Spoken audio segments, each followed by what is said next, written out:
লোকালয় থেকে দূরে প্রায় শহর থেকে প্রায় ৩০০ থেকে ৪০০ কিলোমিটার দূরে এক জঙ্গলে এক আদিবাসী গোষ্ঠী বসবাস করত।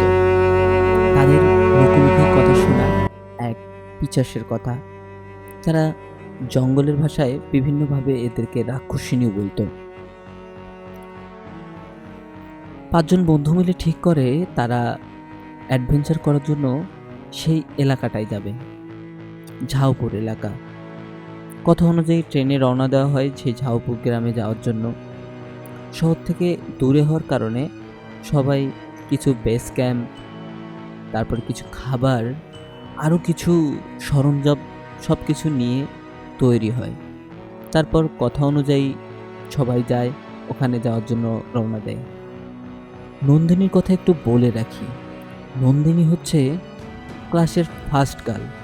তার আগে থেকেই ভূত, প্রেত, জিন এগুলো নিয়ে কোনোভাবেই বিশ্বাস ছিল না, বা সে বিশ্বাসও করতো না। সে এগুলো মনে করতো একটা অট্টহাসির ঘটনা। আর তার মাঝে মধ্যে একটা কিউরিওসিটি সবসময় কাজ করতো। এই পিশাচকে তারা বিশ্বাস করতো না, জিনকে বিশ্বাস করতো না, ভূতকেও কিন্তু বিশ্বাস করতো না। সে সবসময় এদের সত্যতাটা খোঁজার জন্য অনেক সময় অনেক জায়গায় গিয়েছিল, যার প্রতিশ্রুতি হিসেবে তারা এই এলাকাটা সেট করে। সিলেক্ট করার পরে হয় আর এক ঘটনা। সবাই যাবে, কিন্তু ঋত্বিক যেতে চায় না।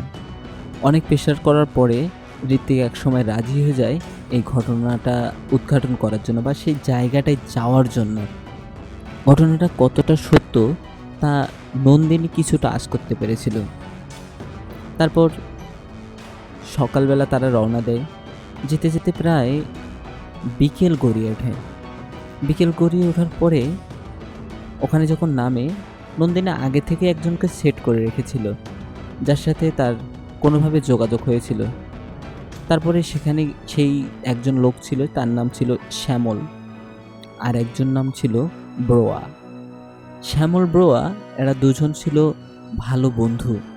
তাদের মাধ্যমে তারা যারা অ্যাডভেঞ্চার করতে আসতো তারা তাদেরকে সহযোগিতা করতো, রান্নাবান্নার কাজে সহযোগিতা করতো। এর বিনিময়ে তারা কিছু টাকা পেত। এইসব টাকা দিয়েই তাদের ফ্যামিলি চলতো। কথা না বাড়িয়ে এখন আমরা তারপরের ঘটনায় যাই। তারপর সেদিন যখন বিকেল গড়িয়ে যায়, সেই বিকেল গড়িয়ে যাওয়ার সময় তারা ট্রেন থেকে নামে, তাদের সাথে যোগাযোগ করে। তারা তাদের ভাষায় বলে, তোরা আইসোস বেড়া আয়, আমি তোরা যেখানে হাঁকবি আমি তোদেরকে সেইখানে দেখাইয়া আসি। তারপরে ৫ জন মিলে ঘাড়ে কিছু ব্যাগ, সব কিছু মিলে তারা একটা গহীন জঙ্গলের ভিতর ঠিক একটা পাহাড়ের পাদদেশে তাদের বেস ক্যাম্পটা তৈরি করে। বেস ক্যাম্পটা তৈরি করার পর তৈরি করতে করতে প্রায় সন্ধ্যা হয়ে যায়। তখন হয়তোবা ৬টা নাগাদ। এই ৬টা নাগাদের পরেই তারপরে কিছুক্ষণ পরেই তারা ওখানে আসে, এবং শ্যামল আর ব্রোয়া এরা দুজন মিলে কিছু কাঠ সংগ্রহ করে দেয়, এবং সেখানেই কিছু আগুন ঝরানো হয়। সেখানে ফায়ার একটা আগুন লাগানোর জন্য বড় একটা স্পেস খোঁজা হয়। পাথরের কিছু জায়গা উঁচু করে সেখানে আগুন লাগানো হয়। অনেকটা আলো প্লাস ওখানকার কিছু গরম হাওয়াও পাওয়া যাচ্ছিল। সব মিলিয়ে ভালোই লাগছিল। বেস ক্যাম্পে তারা ৫ জন, আর শ্যামল আর ব্রোয়া, তারা তাদের কাজ করার জন্য তারা একটা পাতিলা নেই। সেখানে কিছু মুরগির মাংস রান্না করা হয়। সেই মুরগিগুলো ছিল বন্য মুরগি। তারা তাদের মাংস রান্না করছিল। এই সময় তারা হঠাৎ করে নন্দিনী বলে ওঠে, এখানে এক পিশাচ আছে, সে মানুষের রক্ত খায়, এবং যে ওর কাছে যায়, যাকে সে আহ্বান করে, কেউ যদি তাকে ৩ বার ডাকে সে আসে, এবং তার জীবন সেখান থেকেই শেষ হয়ে যায়। এরকম কিছু লোকমুখে কিছু কথা আছে। আমি যদিও বা এসব বিশ্বাস করি না। নন্দিনী এসব বলতে বলতে অনেক হাসাহাসি করছিল। এমন একটা সময় নন্দিনী বলে ওঠে, পিশাচ তুই যদি সত্যি থেকে থাকিস তাহলে তুই আমার সামনে আয়। তারপরে পিশাচকে আহ্বান করা হয়। পিশাচ কোথায়, রক্তচোষা পিশাচ, এভাবে অনেকভাবে মজা করা হয়। সেই সময় শ্যামল আর বড়ুয়া দুজন আসে, এসে বলে, দিদিমণি, এসব আপনি কি কইতাছেন?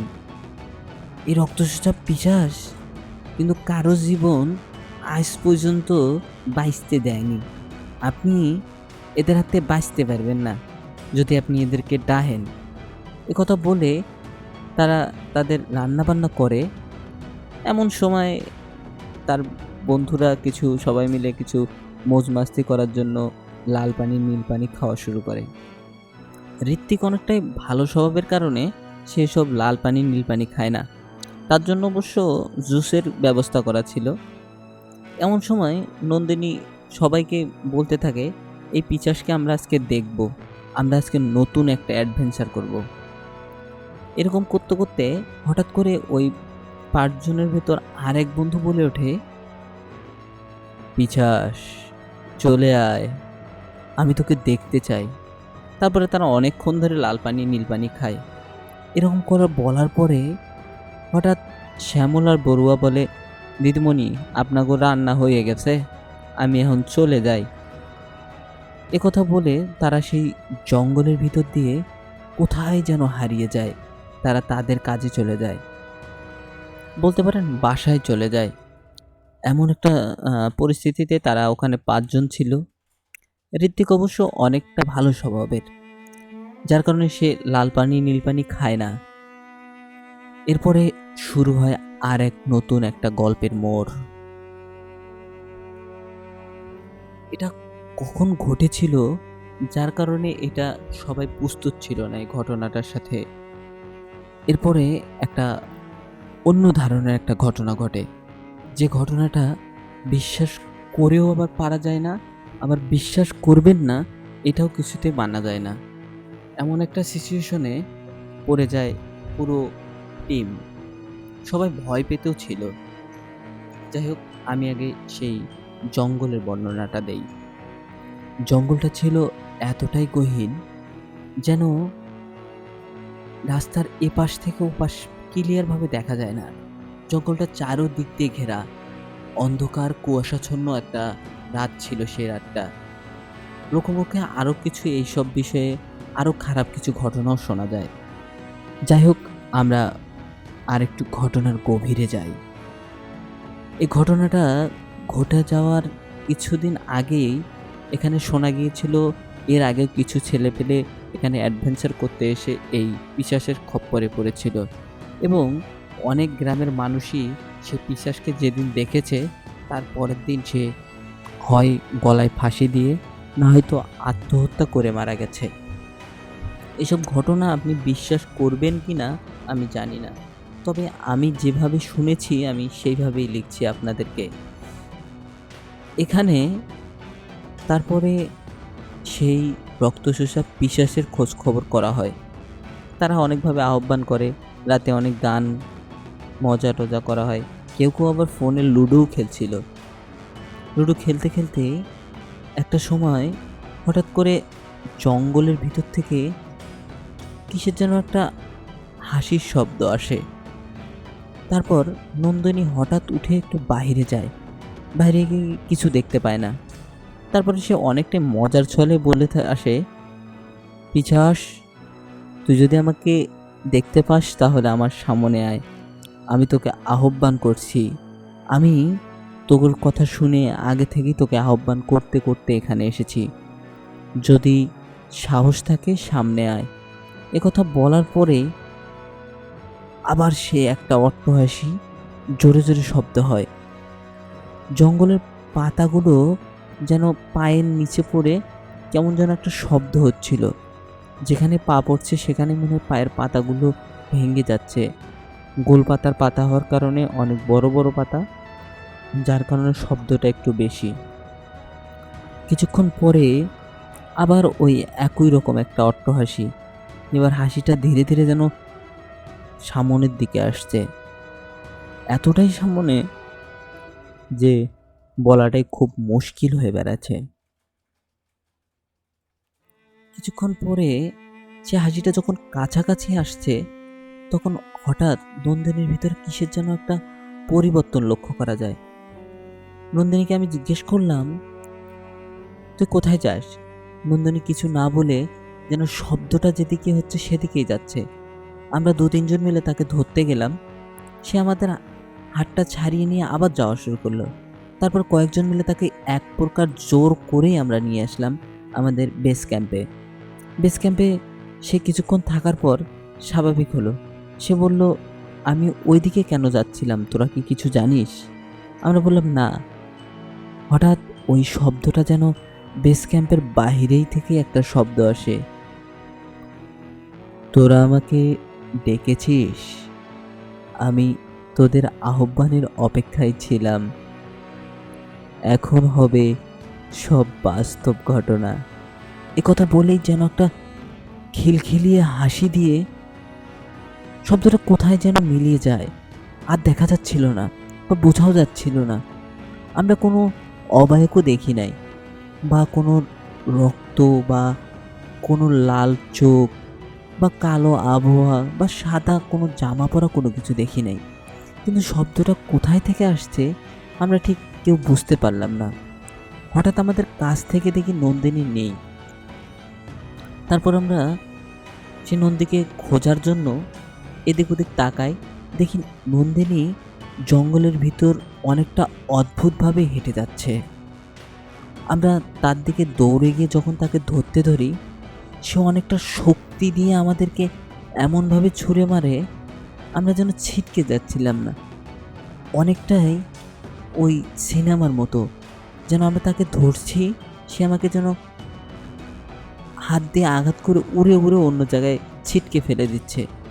তারপর হঠাৎ নন্দিনী কোথায় যেন হারিয়ে যায়। তারপর আমরা সেই শ্যামলার ব্রোর কথা মনে পড়ে। শ্যামল বেড়া বলেছিল এখানে এই রক্তচোষা পিশাচকে আহ্বান করা যাবে না, আর আহ্বান করলে তাদের জীবন আর জীবন থাকে না।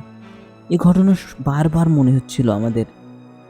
ঋত্বিক অনেকটাই ভোলা ভালা থাকলেও সে আসলে এগুলোতে বিশ্বাস করত, এবং সে নিজেও ধর্মের প্রতি অনুগত ছিল।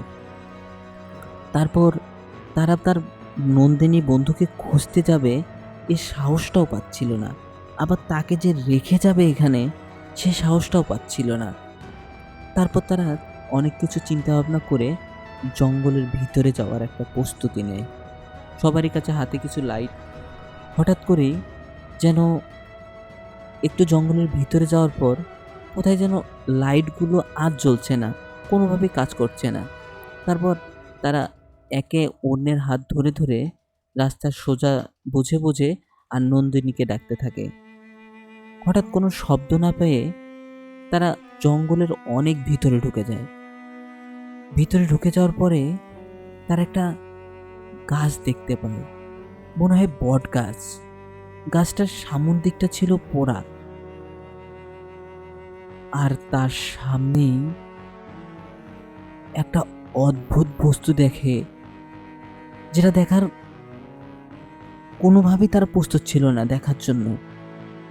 এমন একটা সময়ে তারা দেখতে পায় একটা কঙ্কালের মতো কিছু, শরীরে তার একটা চাদরের মতো কিছু মোড়ানো আছে। মুখ থেকে মাংসগুলো ধীরে ধীরে খসে খসে পড়ছে। চোখগুলো তার ভিতরে নেই, কিন্তু তার যে কঙ্কালটা যেটুকু আছে, পা যেটুকু দেখা যাচ্ছে, সেই জায়গাতে যেন আগুন দাউ দাউ করে জ্বলছে। এমন একটা সময় সেই কঙ্কাল থেকে আবার সেই জোরে জোরে অট্টহাসি আসে। এবার তারা চারজন একে অন্যকে জড়িয়ে ধরে তারা বিভিন্নভাবে, যারা কখনো খোদার নাম বা ভগবানের নাম নেয়নি, তারাও নেওয়া শুরু করে। সবাই অনেকটা ভয় পেয়ে যায়, আর নন্দিনীকে খোঁজার চিন্তাভাবনা তারা বাদ দিয়ে নিজের জীবন বাঁচানোর চিন্তাভাবনা করে। কিন্তু সেই সময়ে ঋত্বিক আসলে চিন্তাভাবনা করে, না, তাকে যে কোনোভাবেই হোক নন্দিনীকে উদ্ধার করতে হবে। তারপর তারা সবাই মিলে ওখানেই আলোচনা করে, কিন্তু তার কিছুক্ষণ পরে তারা আর ওখানে কিছু দেখতে পায় না। তারপর তারা ওই গাছটার চারপাশে খুঁজতে থাকে। প্রথমে তারা নিচের দিকে তাকিয়ে দেখে কিছুই সেখানে নেই। তারপর ঋত্বিক যখন আকাশের দিকে তাকায় তখন দেখতে পায় তার বান্ধবী নন্দিনীর ওই চেহারাটা এতটাই বিকট যা দেখে সবাই আটকে ওঠে। নন্দিনী ঝুলছে একটা দড়ির সাথে, হাতগুলো উপরে যেন বাঁধা, আর নিচের পা থেকে তার মাংসের তেল পড়ে যাচ্ছে। মুখের জিহ্বাটা অনেকটা বেরিয়ে এসেছে, গালগুলো ঝুলে ঝুলে পড়ছে, কেউ যেন আগুন দিয়ে পুড়িয়ে দিয়েছে।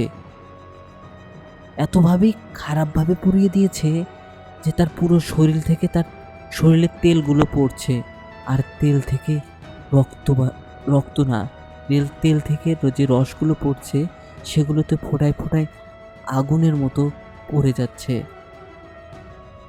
তারপর ওখান থেকেই একটা আওয়াজ আসে, তোরা আমাকে আহ্বান করেছিস। তারপর একটা বিকট হাসি, তারপর আবার একটা শব্দ, তোদের যারা আমাকে আহ্বান করেছিস তাদেরকে আমি এখানে বেঁচে ফিরতে দেব না। তোদের মৃত্যু অনিবার্য, তোদেরকে মরতেই হবে, না হলে যে আমি শান্তি পাবো না। তারপর ওই নন্দিনীর চেহারা থেকে একটা আদো আদো ভাষায় তারা বলে ওঠে, আমরা মনে হয় একে ডাকাটা ভুল করেছি, তোরা এখান থেকে চলে যা, আমি হয়তো আর বাঁচবো না, আমার জীবন এখানেই শেষ হবে, তোরা চলে যা এখান থেকে, চলে যা। তারপরে ঋত্বিক চিন্তা ভাবনা করে এখান থেকে আর থাকবে না, সে পালিয়ে যাবে। তারপর তারা চারজন একসাথে একদিকে দৌড়ানো শুরু করে। এমন একটা সময়ে যে গাছটার নিচে তারা দাঁড়িয়েছিল সেই গাছটার ডালপালাগুলো যেন তাদের কারো পা কারো হাত এমনভাবে পেঁচিয়ে ধরে, আর পেঁচিয়ে ধরার কারণে তারা আর কোথাও যেন নড়তে পারছিল না। তখন আনুমানিক রাতটা 2:30 থেকে 2:40 বা 50 হবে। এরপর সেই গাছটা তাদের গাছের দিকে টানতে থাকে, সে কাণ্ডগুলো অনেকটাই শিকলের মতো তাদেরকে জড়িয়ে ধরে সামনের দিকে টানতে থাকে। আর তারা সেই সময় তারা কেউ ভগবানকে কেউ আল্লাহকে ডাকতে থাকে। এমন একটা সময় তাদের মনে হয় মৃত্যু অনিবার্য, সবাই সবার তাদের মৃত্যুটা মনে হয় এখন স্বীকার করেই নিতে হবে। এমন একটা পরিস্থিতি চলে আসে, কেউ আর কিছু বলতে পারে না। এরপর ধীরে ধীরে গাছের ডালপালাগুলো তাদের কাছে ধীরে ধীরে ধীরে ধীরে টানতে থাকে।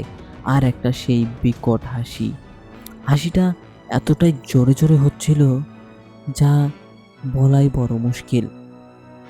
এমন একটা সময় আকাশে হঠাৎ করেই কিছু মেঘের গর্জন আসে।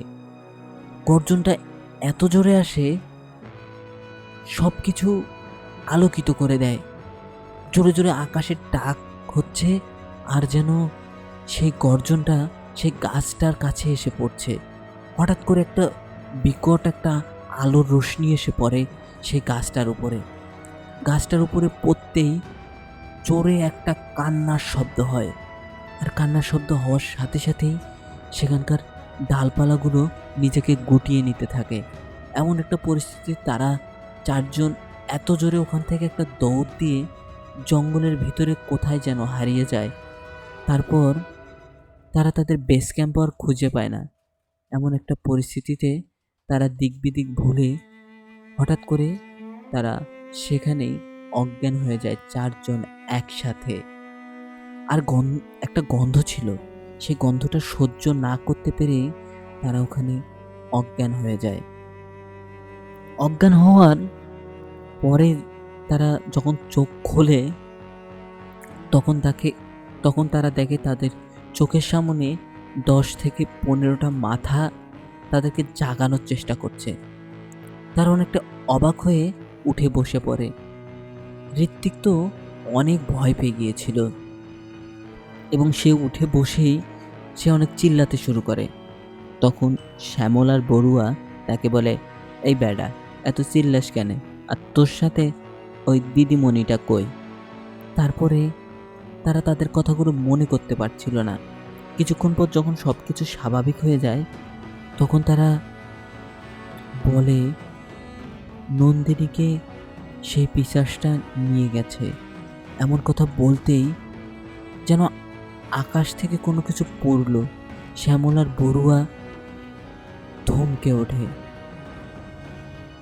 বলে, দিদিমণিরে ওই ডাকিনী নিয়ে গেছে, তোমরা কি দেখছো? তারপরে ঋত্বিক বলে, হ্যাঁ আমি দেখেছি। তারপরে সেখানকার এইসব ঘটনা ঘটার পরে তারা আবার দিনের বেলায় সেই শ্যামল বড়ুয়া এবং তার আদিবাসীদের নিয়ে সেই জঙ্গলে আবার খুঁজতে যায়। খুঁজতে খুঁজতে যখন তারা কিছুই পাচ্ছিল না, তখন কিছু দূর যাওয়ার পরে সেই গাছটা আবার তারা দেখতে পায়।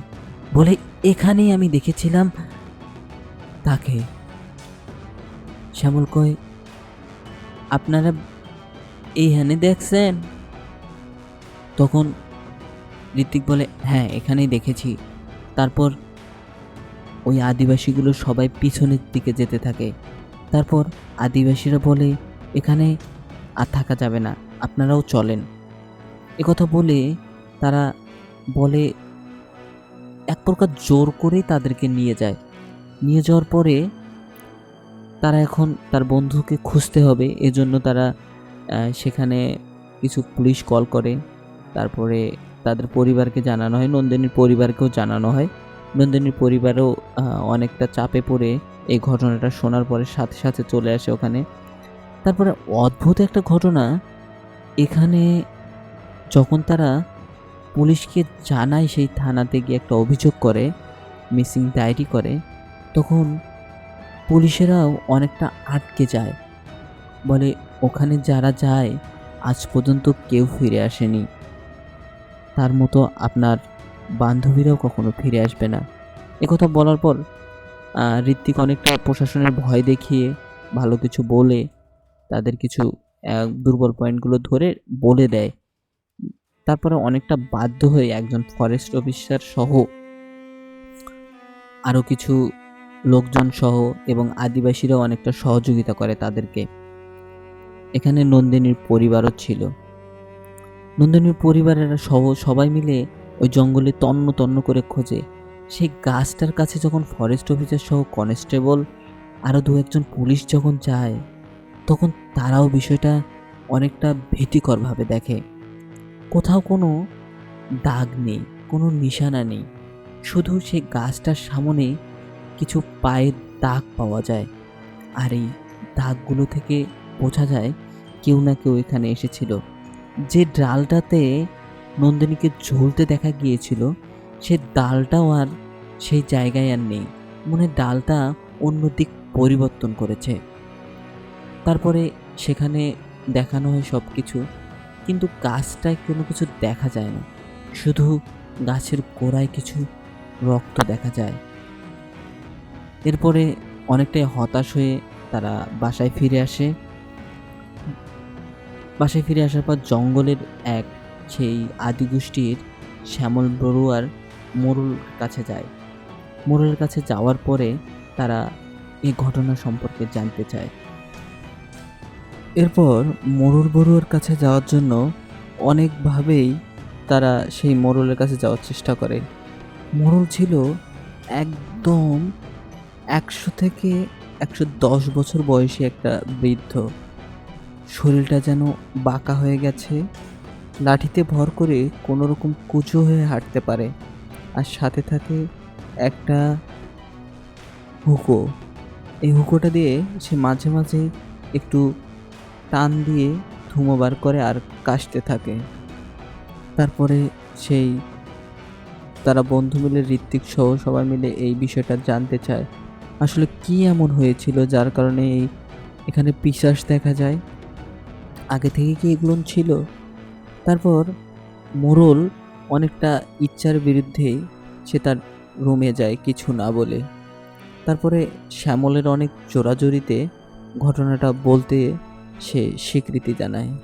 তারপর হাতে থাকা সেই হুঁকো দিয়ে দুটো টান মারে আর জোরে জোরে করে কাশতে থাকে।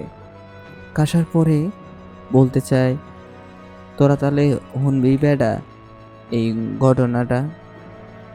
যাই হোক, আমি তাদের ভাষায় লিখতে পারছি না, যার পরে আমি আমার লিখিত ভাষায় এসব লিখে দিচ্ছি, সাধু ভাষায়। সেখানকে তা জিজ্ঞেস করে কি হয়েছিল। তখন সেই মোড়ল বলে, আজ থেকে প্রায় অনেক বছর আগের কথা। আমি তখন অনেক ছোট ছিলাম।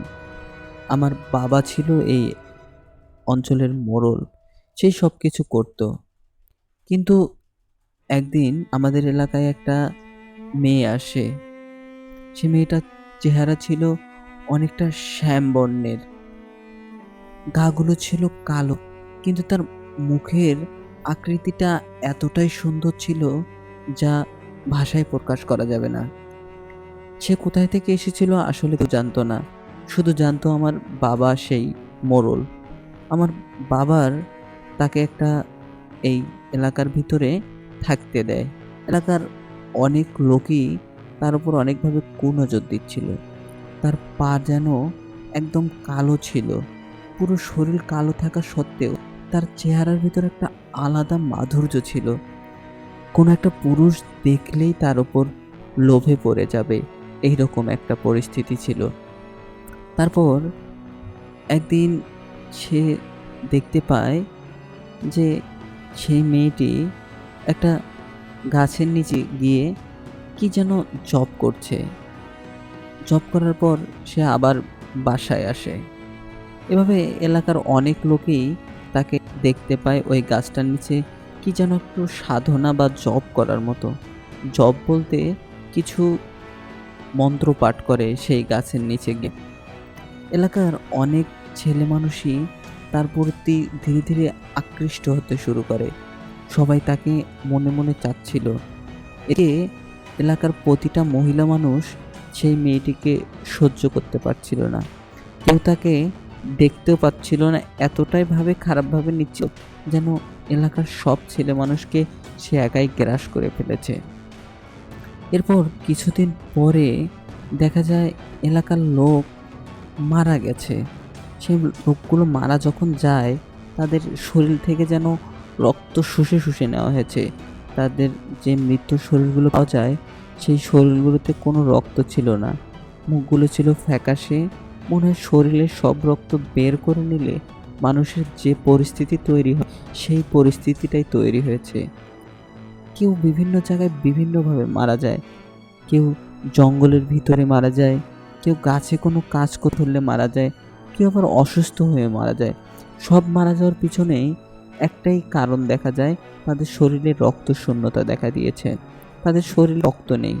আবার কিছু কিছু মহিলা এই সেই শ্যামা সুন্দরীকে নিয়ে অনেক কিছু বিভ্রান্ত ছড়াতে থাকে, বিভিন্ন কূটনীতিক কাজ এসব বিষয়ে ছড়াতে থাকে। ছড়াতে ছড়াতে একদিন এর বিষয়ে অনেক বাজে কিছু বলে ফেলে। একদিন দেখা যায় তার কিছু মহিলা মানুষ তাকে দেখতে পাচ্ছে, সে এইসব জব করছে। এমন সময়ে কিছু মহিলা মানুষ তাকে গিয়ে বলে যে তুমি এইসব কি করছো। তখন সে অনেকটা রাগান্বিত হয়ে উত্তর না দিয়ে ওখান থেকে চলে যায়। এতেই বাজে বিতর্কিতাটা। কিন্তু এই মৃত্যুর পিছনে তার কি কোনো কারণ আছে, এই বিষয়টা এখনো সুনিশ্চিত হওয়া যায়নি। কিন্তু এলাকার যেসব মেয়ে মানুষ বা মহিলা মানুষ আছে, সবাই এই শ্যামা সুন্দরীর উপর দোষারোপ করতে থাকে। কিছুদিন পরে এই বিষয়টা আরও বেশি হতে থাকে, যার কারণে সবাই এই মেয়েটার উপরে বেশি বেশি দোষ দিতে থাকে।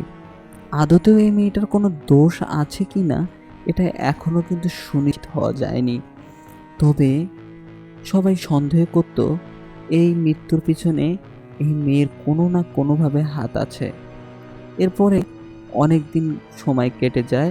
একটা সময় এই বিষয়গুলো এত কিছুর পরেও যখন সে বলতে শুরু করে, সে মেয়েটাকে একদিন এক রাতে সে দেখতে পায় কিছু এলাকার মেয়ে মানুষ, সে একটা গাছের নিচে গিয়ে কি যেন জপ করছে আরো অনেক জোরে, জোরে।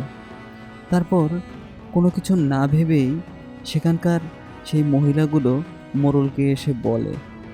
এখন যে মোড়ল আছে সেই মোড়লের বাবা, আর সে মোড়ল ছিল তখন ছোট মানুষ, অনেক ছোট বলতে পারেন। সে মোড়লকে এসে সব কিছু বলে, বলে যে এইসব ঘটনার পিছনে পুরোটারই হাত আছে এই শ্যামা সুন্দরীর। আর শ্যামা সুন্দরীর কারণেই আজকের এলাকার বিভিন্ন মানুষ মারা যাচ্ছে। আপনি এই বিষয়টা কেন মাথায় নিচ্ছেন না? এর প্রকৃত দোষ হচ্ছে এই শ্যামা সুন্দরীর। সে মোড়ল কোনো কিছু না ভেবে অনেক চিন্তাভাবনা করে তখন সেখানে দায়িত্ব নেয় এটার একটা প্রতিঘাত করার জন্য। তারপরে সেই কথা অনুযায়ী সেই শ্যামা সুন্দরীর বাড়িতে যাওয়া হয়। বাড়িতে গিয়ে দেখা যায় শ্যামা সুন্দরী ঘরে বসে তার রান্নার কাজ শেষ করছে। এমন একটা সময়ে কিছু এলাকার মহিলা মানুষ, মানে ওই গোত্রের যে মহিলাগুলো আছে, হঠাৎ করে তার চুলটা ধরে এবং চুলটা ধরার পরে তাকে টেনে হিঁচড়ে নিয়ে আসে। আর কিছু এলাকার লোক একটা বটগাছের নিচে কিছু কাঠ সাজাতে থাকে। তারপর তার শরীরের ভিতর কাঠ দিয়ে চাপা দেওয়া হয়। চাপা দেওয়ার পর শ্যামা সুন্দরী বলে, মোড়ল, আমার এখানে কোনো দোষ নেই, আমাকে তোমরা মারছো কেন? তারপর আবার শুরু হয় মোড়লের কথা অনুযায়ী বিচার। বিচারের একটা পর্যায়ে দেখা যায় সেই মোড়লটা বলছে, এই এলাকার যেসব ছেলে মানুষ মারা যাচ্ছে তার মূল কারণ কি তুমি? তখন শ্যামা সুন্দরী উত্তর দেয়, আমি কেন মানুষকে মারতে যাব? আমি তো এসেছি এক অবলা নারী, আর এখানে আমি একটা ছেলে মানুষকে কিভাবে মারব? কিন্তু কিছু মেয়ে মানুষ বলে, না, তুই এসব কাজ করেছিস, তোর কারণেই আজকে এলাকার মানুষগুলোর মৃত্যু হচ্ছে অকালে। তারপরে শ্যামা সুন্দরী বারবার বলে, আমি এটার সাথে কোনোভাবে জড়িত নই। তারপরে মোড়ল বলে, তোমাদের বিচার পরের দিন করা হবে। এ বলে মোড়ল যখন চলে যায়, কিছু মহিলা মানুষ উল্টাপাল্টা কিছু বলতে থাকে। এই উল্টাপাল্টাগুলোই হচ্ছে এমন কিছু যে যেন সব কিছুর দোষ ওই শ্যামা সুন্দরী। আসলে শ্যামা সুন্দরী এতে দোষ আছে কি না এখনও সে মোড়ল শনাক্ত করতে পারেনি, যার কারণে তার ওপর কোনো অন্যায়ভাবে বা অত্যাচার করতে দিতে পারে না মোড়ল। তারপর মোড়ল চলে যায়। পরের দিন আবার রীতিমতো সকল ছেলে মানুষ কাজ করা শুরু করে। তারপরে দেখা যায় তার বাড়ির পাশেই কেউ যেন একটা মরে পড়ে আছে, সেটাও তাদের গোত্রের। তার শরীরে কোনো রক্ত নেই, কিন্তু কে মেরেছে কে মারেনি এই বিষয়টা শনাক্ত করার আগেই মোড়লের সব লোকজন এসে সেই মেয়েকে বেঁধে ফেলে। বেঁধে ফেলার পরে তারপর আবার সেই কালকের যে কাঠগুলো ছিল সেই কাঠের ওখানে তারা কর্পূর এবং বিভিন্ন ধরনের আগুন জ্বালানোর কিছু তেল দিয়ে ওই মেয়েটাকে ধীরে ধীরে জ্বালিয়ে দেয়। মোড়ল এটা এসে দেখার পরে তাদের প্রতি অনেক রাগারাগি করে, যার কারণে তারা মোড়লকে অনেক বিক্ষিপ্ত ভাষায় কথা বলতে থাকে। এমন একটা সময় মেয়েটা বারবার বলছিল, আমার কোনো দোষ নেই, বা আমি এ বিষয়ে কিছু জানি না, আমি নিরপরাধ, আমাকে মেরো না। এরকম আকুতি মিনতি করতে করতে একটা সময় তার শরীরের বিভিন্ন অংশগুলো মারা যাওয়ার পর যেন রক্ত মাংস সবগুলো খসে খসে পড়তে থাকে। এরপরে দেখা যায় তার শরীর থেকে কিছু একটা কালো ধোঁয়া বের হয়ে ওই গাছটার ভিতরে যায়, আর যাওয়ার সাথে সাথেই সেই গাছটা যেন পুড়ে ফাঁকা হয়ে যায়। আমরা ঘটনায় যে বটগাছটার কথা শুনেছিলাম, এই বটগাছটাই সেই বটগাছ। এই বটগাছের যে জায়গাটা পুড়ে গিয়েছিল সেই জায়গাটাই ছিল সেই শ্যামা সুন্দরীর মূল পোড়ানো সেই জায়গাটা। শ্যামা সুন্দরীর বাড়ির কাছেই ছিল সেই বটগাছটা, আর এই বটগাছটাই নিচেই তাকে এইভাবে পুড়িয়ে মারা হয়। ঘটনাটা কিছুদিন চলে যাওয়ার পরে হঠাৎ করে দেখা যায় সেই শ্যামা সুন্দরীকে। সে মাঝরাতে একা একা ঘুরে বেড়ায়। অনেকেই তাকে দেখে, আর যেই তাকে দেখে পরের দিন সে অসুস্থ হয়ে আবার এইভাবে মারা যেতেই থাকে। এভাবে কিছুদিন অনেক মানুষ মারা যায়। ধীরে ধীরে যেন একজন, দুইজন, তিনজন, এভাবে দেখা যায় সব কিছুরই সবগুলো মানুষই যেন প্রায় অর্ধেক মানুষ সেখানে মারা যায়। আর যারা মারা যায় তাদের শরীরে কোনো রক্ত থাকে না। এভাবেই চলতে থাকে কিছুদিন। তারপরে জানা যায় এখানে এক ডাইনির আগমন হয়েছিল। সেই ডাইনিকে বশ করার জন্যই এই মেয়েটি এসেছিল। সেই ডাইনিকে যেন কেউ হত্যা করতে পারে এবং তাকে বন্দি করতে পারে, এই জন্যই সে এখানে এসেছিল মানুষদের বাঁচাতে। তারপরে এত কিছু জানার পর গ্রামের মেয়ে মানুষগুলোকে নিজেদেরকে অনেক ছোট মনে করতে থাকে। যে আমাদের উপকার করতে এসেছিল তাকেই আমরা হত্যা করেছি। তারপর শুরু হয় মোড়লের কথা অনুযায়ী এক মহাযজ্ঞের। এই যজ্ঞের জন্য তারা বিভিন্ন জায়গা থেকে মাটি, কাঠ, বিভিন্ন কিছু আনতে থাকে। তারপর এক বড় দেবীর পূজা করা হয়। এই দেবীর পূজা করার পরে দেবী তুষ্ট হয়ে তাদেরকে একটা বর দান করে এবং সেখানে সেই পিশাচকে নিয়ে এসে বন্দি করে তাকে হত্যা করা হয়। কিন্তু তারপর কিছুদিন পর দেখা যায় বিভিন্ন গাছে গাছে যারা সেই মেয়েটিকে হত্যা করেছিল তাদের শরীরের পুড়ে যাওয়া অংশ কিছু আছে। তারপর দু একদিন পর পর আবার এইভাবে কিছু মেয়ে মানুষ মারা যেতে থাকে। তাদের পুরো শরীরটাই ছিল একদম পুড়ে যাওয়া, ঝলসে যাওয়া মাংসের মতো থাকা। এরকম অবস্থা দিনকে দিন যখন বাড়তে থাকে, মোড়ল তার এলাকা বাঁচানোর জন্য একটা কঠিন সিদ্ধান্ত নেয়। আবার সেই দেবীর যজ্ঞ শুরু হয়। সেই দেবীর যজ্ঞ শুরু হওয়ার পর দেবীকে তুষ্ট করার পর এই দেবীকে তুষ্ট করার জন্য তাদেরকে 8 থেকে 10টা পাঁঠা বলি দিতে হয়েছিল সেই সময়। আর সেই পাঁঠাগুলো জঙ্গলের ভিতর থেকে ধরে ধরে নিয়ে এসে তারা এসব করেছিল। পাঁঠা বলি দেওয়ার পর যখন দেবী তুষ্ট হয় তখন সেই শ্যামা সুন্দরীর সেই আত্মাকে হাজির করা হয়। তাকে বলা হয় তাকে হত্যা করে তারা অনুতপ্ত, কিন্তু শ্যামা সুন্দরী বলে, আমি এই হত্যার প্রতিশোধ নেব। আমি নিরুপায় ছিলাম, তোমরা আমাকে সবাই মেরে ফেলেছ, আমি তো কোনো দোষ করিনি। তোমার এলাকায় মানুষ মারা যাচ্ছিল, এই ঘটনাটা বন্ধ করার জন্যই আমি এসেছিলাম, কিন্তু তোমরা আমাকে বিনা অপরাধে মেরে ফেললে, এটা কি তোমরা ঠিক করেছো? তারপর সবাই সেই শ্যামা সুন্দরীর আত্মার কাছে ক্ষমা চায়, কিন্তু শ্যামা সুন্দরীর আত্মা কোনো কিছুতেই মানতে চাচ্ছিল না। তারপর দেবীকে তুষ্ট করার কারণে সেই শ্যামা সুন্দরীকে কোনোভাবে একটু মানিয়ে নেওয়া হয়। বলা হয় সেই শ্যামা সুন্দরীকে এই গাছের নিচে কেউ যদি 3বার আহ্বান করে সে আবার আসবে। তাকে যদি রক্তচোষা পিশাচ বলে 3বার কেউ আহ্বান করে সে অবশ্যই আসবে এবং তার মৃত্যু অনিবার্য। কথা বলার পরেই সে আত্মাটা ওখান থেকে চলে যায়। তারপর থেকে এলাকার লোক দিনের বেলা ওখানে যেতে অনেক ভয় পেত, কেউ দিনেও ওখানে যেতে চাইতো না। তারপরে ওখানে ধীরে ধীরে সব কিছু পরিবেশ পরিস্থিতি স্বাভাবিক হতে থাকে, কিন্তু ওই এলাকার কোনো লোকই ওই বটগাছটার নিচে যায় না বা এই পিশাচের নাম বলে কেউ আহ্বান করে না। যদিও কেউ আহ্বান করেছে, তার পরের দিন বা সেই রাতেই তার যে কোনো একটা অনিবার্য কারণে মৃত্যু হয়েছে। কেউ পুড়ে মারা গেছে, কেউ গলায় দড়ি দিয়ে মারা গেছে। এভাবেই ঘটনাগুলো ঘটতেছিল। তারপর ধীরে ধীরে ওই গাছটার নিচে সবাইকে যাওয়া বন্ধ করে দেওয়া হয়। দিনের বেলাও কেউ ওই গাছটার আশেপাশে যায় না, যাতে করে যেন ক্ষতি না হয় কারো। এভাবেই চলতেছিল। কিন্তু তোমরা যে জঙ্গলে এসে তাকে এভাবে আহ্বান করবে, যার কারণে তোমার বান্ধবীদের মৃত্যু হয়েছে, এই নন্দিনীর লাশ তোমরা হয়তো কখনো পাবে না, কারণ তার লাশকে সে পুড়িয়ে দিয়েছে।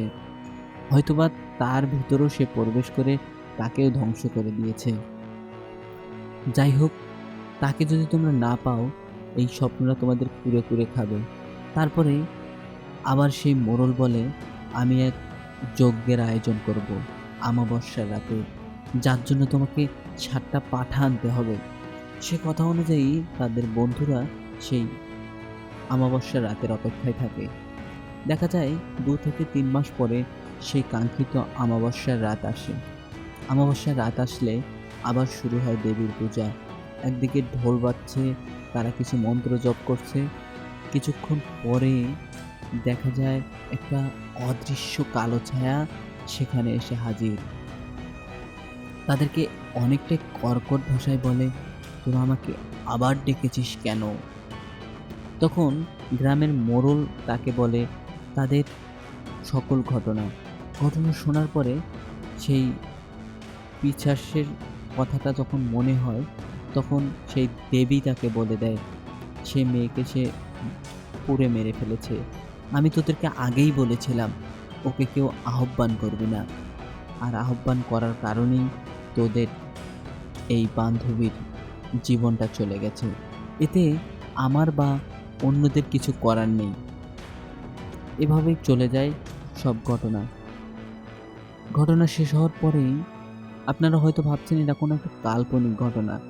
যদি কেউ বিশ্বাস না করেন তাহলে একদিন চলেন সেই গ্রামে যাই। সেই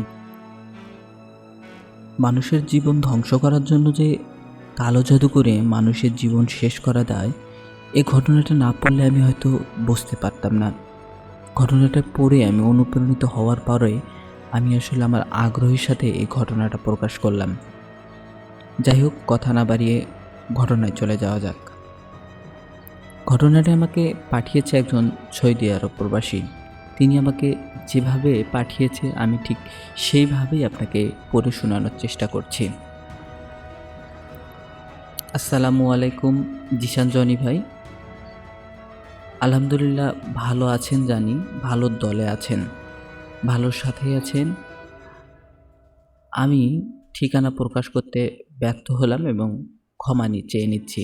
আমি একজন সৌদি আরব প্রবাসী এবং এখন পর্যন্ত আপনাদের সকল ঘটনাগুলো আমার শুনতে অনেক ভালো লাগে এবং আমি ঘটনাগুলো অনেক আগ্রহের সহিত শুনেছি। কিছুদিন আগে দেশ থেকে ছুটি কাটিয়ে এসেছি। ছুটি থাকাকালীন এই ঘটনাটা আমার সম্পর্কে একজন চাচা, যার কাছ থেকে আমি শুনেছি, যিনি ঘটনাটা বলেছেন, ধরেন আমি তার নাম দিলাম রশিদ, আর যার সাথে ঘটেছে তিনি রশিদ কাকার বাবা। রশিদ কাকারদের পরিবারের এলাকার বিশাল সম্পত্তির মালিক। সম্পত্তিগুলো তার দাদার কাছ থেকে পাওয়া। কাদের দাদা রশিদ কাকার বাবা, উনি এবার একমাত্র পুত্র সন্তান। কাদের দাদা কিশোর অবস্থায় একটা বিয়ে করেছিলেন এবং উনি 2টা বিয়ে করেন। পারিবারিক সমস্যার কারণে বা যে কোনো একটা কারণে তিনি তার প্রথম স্ত্রীকে তালাক দেন। কাদের দাদার দ্বিতীয় সংসারের মোট সন্তান ছিল 3 জন ছেলে এবং 2 জন মেয়ে। সব মিলিয়ে তাদের সংসার ভালোই যাচ্ছিল। এক ছেলেকে বাদে সবাইকে তিনি বিয়ে করিয়েছিলেন। আগেই বলেছি কাদের চাচার বিশাল সম্পত্তি, এলাকায় ওনার অনেক সম্মান ছিল, ভালো মানুষ হিসেবে পরিস্থিতি ছিলেন। এবার আসি ঘটনায়। ঘটনার সময়কাল ছিল 90 দশক। কাদের দাদার পরিবারের মানুষগুলো হঠাৎ করেই ছোটোখাটো অসুস্থতা পড়তে শুরু করলো। পরিবারের ছোট বাচ্চারা বাদ দিয়ে সবাই অদ্ভুত স্বপ্ন দেখত।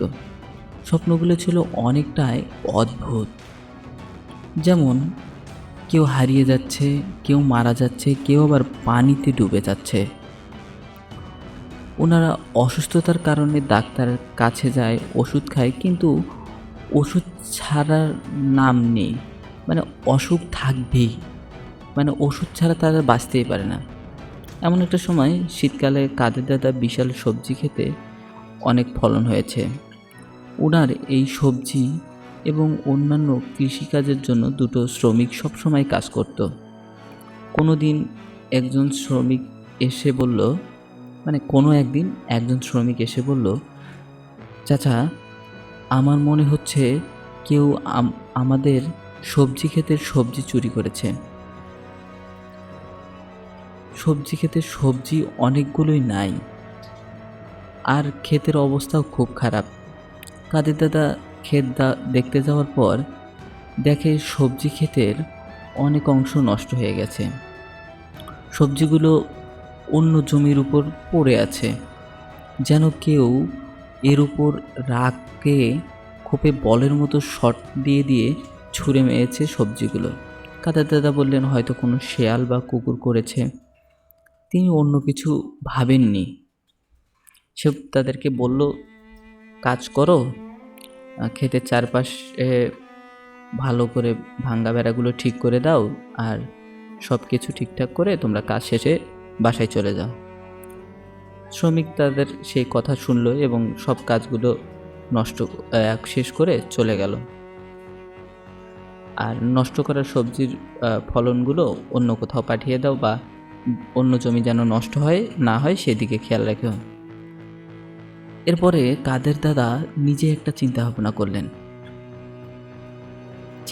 করলেন। তিনি ঠিক করলেন একবারে তিনি পাহারা দেবেন, দেখবেন কে কিভাবে এই সবজিগুলো নষ্ট করে। কাদের দাদা ভালো মনের মানুষ ছিলেন। শ্রমিকরা সারাদিন কাজ করে শীতের দিনেও, তাই উনি নিজে পাহারা দেওয়ার সিদ্ধান্ত নেন। যদিও কাদের দাদার স্ত্রী উনাকে বলেছিল উনার ছোট ছেলেকে সঙ্গে নিতে, কিন্তু সবজি ক্ষেতের কাছাকাছি হওয়ার কারণে তিনি একাই চলে যান। ওনার সবজি ক্ষেতের পাশাপাশি একটি মসজিদ ছিল, সবজি ক্ষেত থেকেই অল্প একটু দূরে। মসজিদের দরজার পাশেই বসে রইলেন একটা হারিকেন হাতে নিয়ে। শীতকালে কুয়াশার কারণে কিছুই দেখা যায় না, দূরে চাঁদের আলো ছিল। এই আলোতে উনি পাহারা দিচ্ছেন। হঠাৎ কাদের চাচা লক্ষ্য করেন উনার সবজি খেতে কোনো একটা কিছু প্রবেশ করেছে। চাঁদের আলো তো খেয়াল করা আবার যাচ্ছে না। কিছু একটা কালো ধরনের ছায়া উনার ক্ষেতের এপাশ থেকে ওপাশে যাচ্ছে। আসলে রাতে বেশিরভাগ প্রাণী বস্তু বা কালোই দেখা যায়।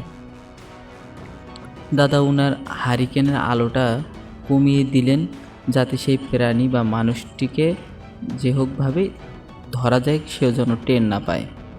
উনি একটা লাঠি নিয়ে ক্ষেতের ভেতর প্রবেশ করলেন। আস্তে আস্তে ওই প্রাণীটির কাছে গেলেন। কুয়াশার কারণে তেমনভাবে বোঝা যাচ্ছে না, তবে চাঁদের আলোয় কিছুটা বোঝা যাচ্ছে কোনো একটা মানুষ হবে, হয়তো কালো চাদরে ঢাকা। প্রথমে উনি মানুষ ভেবে বললেন, কে তুমি? আর এত রাতে আমার খেতে কেন? প্রতিদিন তুমি আমার সবজি নষ্ট করো, তাই না? কোনো উত্তর নেই। আবার জোরে বললেন, কে তুমি? কেন সবজি চুরি করতে আসো? তখন ওই পাশ থেকে একটা গম্ভীর কণ্ঠে আওয়াজ আসে, আমি কে জানতে চাস? অনেকটা ভারী ভারী কণ্ঠে বলেছিল, আমি কে জানতে চাস? ওই পাশের কণ্ঠ শুনে দাদা কিছুটা ভয় পেলেন, কারণ এমন ভারী কণ্ঠ সে কখনো শোনেনি। কেমন যেন একটা ভয়ঙ্কর অবস্থা। তারপর তিনি সাহস করে বললেন, জানতে চাই, কে তুই? ওই পাশ থেকে আবার আওয়াজ ভেসে আসে, জানতেই চাস তাহলে? কিন্তু আমি তো তাকে বলবো না। সে লিখেছে, আমি তো তাকে বলবো না, তবে আমি জানতাম তুই আসবি, তোর সাথে সরাসরি দেখা হবে, কিন্তু তাড়াতাড়ি মনে হয়ে গেল। এসব কথা শুনে কাদের দাদা একটু রাগান্বিত হয়ে বললেন, কে তুই? কি বলছিস এসব? চুরি করিস, আমার ক্ষেত নষ্ট করিস, এইটা আমি তো হতে দেব না। দাদা লাঠি হাতে নেন এবং যখন কাদের দাদা লাঠি দিয়ে একটা বাড়ি দেবেন ভাবেন, ঠিক তখনই ওই পাশে লোকটা ঘুরে দাঁড়ালো। কি একটা অদ্ভুত চেহারা, কপালের মাঝে যেন চোখ, শুধু একটাই চোখ, চোখটা যেন লালচে বর্ণের, যেন এত বেশি ভয়ঙ্কর, কোনোভাবেই সে নিজেকে আর সামলাতে পারছে না। চারদিকে হঠাৎ অবাক দেখতে পেয়ে অনেকভাবেই সে ভয় পেয়ে যায় এবং তিনি তার কাছে এত চেষ্টার পরেও শব্দ করে বলেন, কি চাস তুই? তারপরে অবায়কটা তার কাছে ধীরে ধীরে কাছে আসছিল। তারপর সেই জিনটা ধীরে ধীরে কাছে আসতে শুরু করে। কাছে এসে তার হাতটা একদম শক্ত করে ধরে ফেলে। ধরে ফেলার পরপরই সে ওখানে অজ্ঞান হয়ে যায় একটা জোরে চিৎকার করে। পরের দিন সে তাকে আবিষ্কার করে সে তার রুমের ভেতর আছে। তারপরে তিনি সব ঘটনা ধীরে ধীরে খুলে বলা শুরু করে। তারপর পরিবারের সকল সদস্য তার কথাগুলো অনেকটাই হাস্যকর বা অন্যভাবে উড়িয়ে দেয়। তারা কেউ বিশ্বাস করতে চায় না। তারা এসব ঘটনাকে মনে করে মনের ভুল। এরপর কাদের দাদা একদিন হঠাৎ করে সে কিছু অদ্ভুত স্বপ্ন দেখতে পায়। সে দিনের বেলা ঘুমাচ্ছিল। সেই ঘুমানোর সময় সে দেখতে পায় সেই রক্তপিচাসটা তার কাছে ধীরে ধীরে এগিয়ে আসছে। এগিয়ে এসে তাকে যেন ধরে ফেলছে, আবার বিভিন্ন রকম অঙ্গি ভঙ্গিতে তাকে ভয় দেখাচ্ছে। তারপর সে ঘুম থেকে উঠে দেখে সব কিছুই স্বাভাবিক, কোনো সমস্যা নেই। এরপরে একদিন সেই দিন সে এশার নামাজ পড়ে বাসায় ফিরছিল। তার বাসা যে মসজিদে নামাজ পড়তে গিয়েছিল সেখান থেকে প্রায় একটু দূরেই বলা যায়। তার যে রাস্তা দিয়ে আসে সেই রাস্তার ঠিক একটা জঙ্গলের ভেতর দিয়ে আসতে হয়। সেই জঙ্গলটা ছিল একটু অনেক বড়। সেই জঙ্গলটা পার হতে প্রায় 3 থেকে 4 মিনিট লাগতো। জঙ্গলের ভিতর দিয়ে রাস্তা থাকার কারণে সেখান দিয়ে তাকে হাঁটতে একটু ইতস্ত বোধ হচ্ছিল। সে মনে মনে অনেক চিন্তা ভাবনা করছিল। এমন সময় সে দেখতে পায় তার পিছন পিছন কেউ যেন আসছে। কেউ যেন আসছে বলতে যেভাবে যাচ্ছে সেইভাবেই যাচ্ছে। সে পিছনের দিক তাকিয়ে দেখে কিছুই নেই। তারপর সে দোয়া কালাম পড়া শুরু করে। এমন সময় সে দেখতে পায় তার মাথার উপর দিয়ে কী যেন একটা উড়ে যাচ্ছে। সে একটু দূরেই যখন যায় তখন একটু তাকায়, সে দেখতে পায় একটা অনেক বড় একটা প্রাণী। প্রাণীটা অনেকটা কাকের মতো, অনেক বড় বড় চোখ। সেই কাকটার চোখগুলো ছিল লাল আর পুরো শরীর ছিল কালো। সে ওই প্রাণীটিতে তাকাতেই হঠাৎ সেই প্রাণীটা তার সামনে এসে দাঁড়ায়। তাকে বলে, আমি তোকে নিতে এসেছি, তুই যাবি আমার সাথে? সে বলে, কে আপনি? আমি তোমার সাথে কেন যাব? এক কথায় দুই কথায় সে বলে, তোর পুরো পরিবারকে আমি ধ্বংস করতে এসেছি। প্রথমে তোকে নেব, তারপর তোর ছোট ছেলেকে নেব, তারপর ধীরে ধীরে তোর পরিবারটাই আমি ধ্বংস করে দেব। সে বলে, আমার দোষ কি? তুমি আমার পরিবারের সাথে কেন প্রতিশোধ নিতে দাও? এই কথা বলতেই সে একটা জোরে অট্টহাসি দেয়। এত জোরে আওয়াজ হচ্ছিল যেন সব গাছপালা নড়ে উঠে যায়, এইরকম একটা শব্দ হচ্ছিল। এমতো অবস্থায় হঠাৎ করেই দেখা যায় সেই প্রাণীটা তার কাছে এসে তার হাতটা ধরে। হাতটা ধরাতেই সে আর হাতটা তুলতে পারছিল না। তারপরে বলে, আমাকে ছেড়ে দাও। সে বলে, তোর এখন আমি হাতটা মচকে দেব। সে বলে, না, তুমি এটা করতে পারো না। কেন করবে তুমি আমার সাথে এইটা? বলাতেই হঠাৎ করে সে তার হাতটা এমন জোরে ধরার পর সে একটা জোরে চিৎকার করে ওঠে। কাদের চাচা অনেকটাই ভয় পেয়ে যায়। তারপরে হঠাৎ করেই সে হাতটা যেন কি করে না করে সে হাতটা দিয়ে আর কোনো কাজ করতে পারছিল না। তারপর হাতে একটা জোরে আঘাত লাগার কারণে সে জোরে চিৎকার করে ওঠে। চিৎকার করে ওঠার পর সে ওখানে অজ্ঞান হয়ে যায়। এই ঘটনা শেষ হওয়ার পর তার সাথে ঘটে আর এক ঘটনা। তারপর সে ওখানে অজ্ঞান হয়ে যাওয়ার পর তার পরিবারের সকল সদস্যই তাকে ওখানে থেকে নিয়ে গিয়ে হসপিটালে ভর্তি করে। সে একদিন পর যখন তার জ্ঞান ফেরে, সে দেখতে পারে হসপিটালের বেডে সে শুয়ে আছে, তার হাতটা যেন ভেঙে গেছে। পরিবারের সবাই তাকে জিজ্ঞেস করে, কি হয়েছিল সেদিন, আপনি হঠাৎ করে এইভাবে পড়ে গেলেন কিভাবে? তারপর সে তার সকল ঘটনা খুঁটে বলল।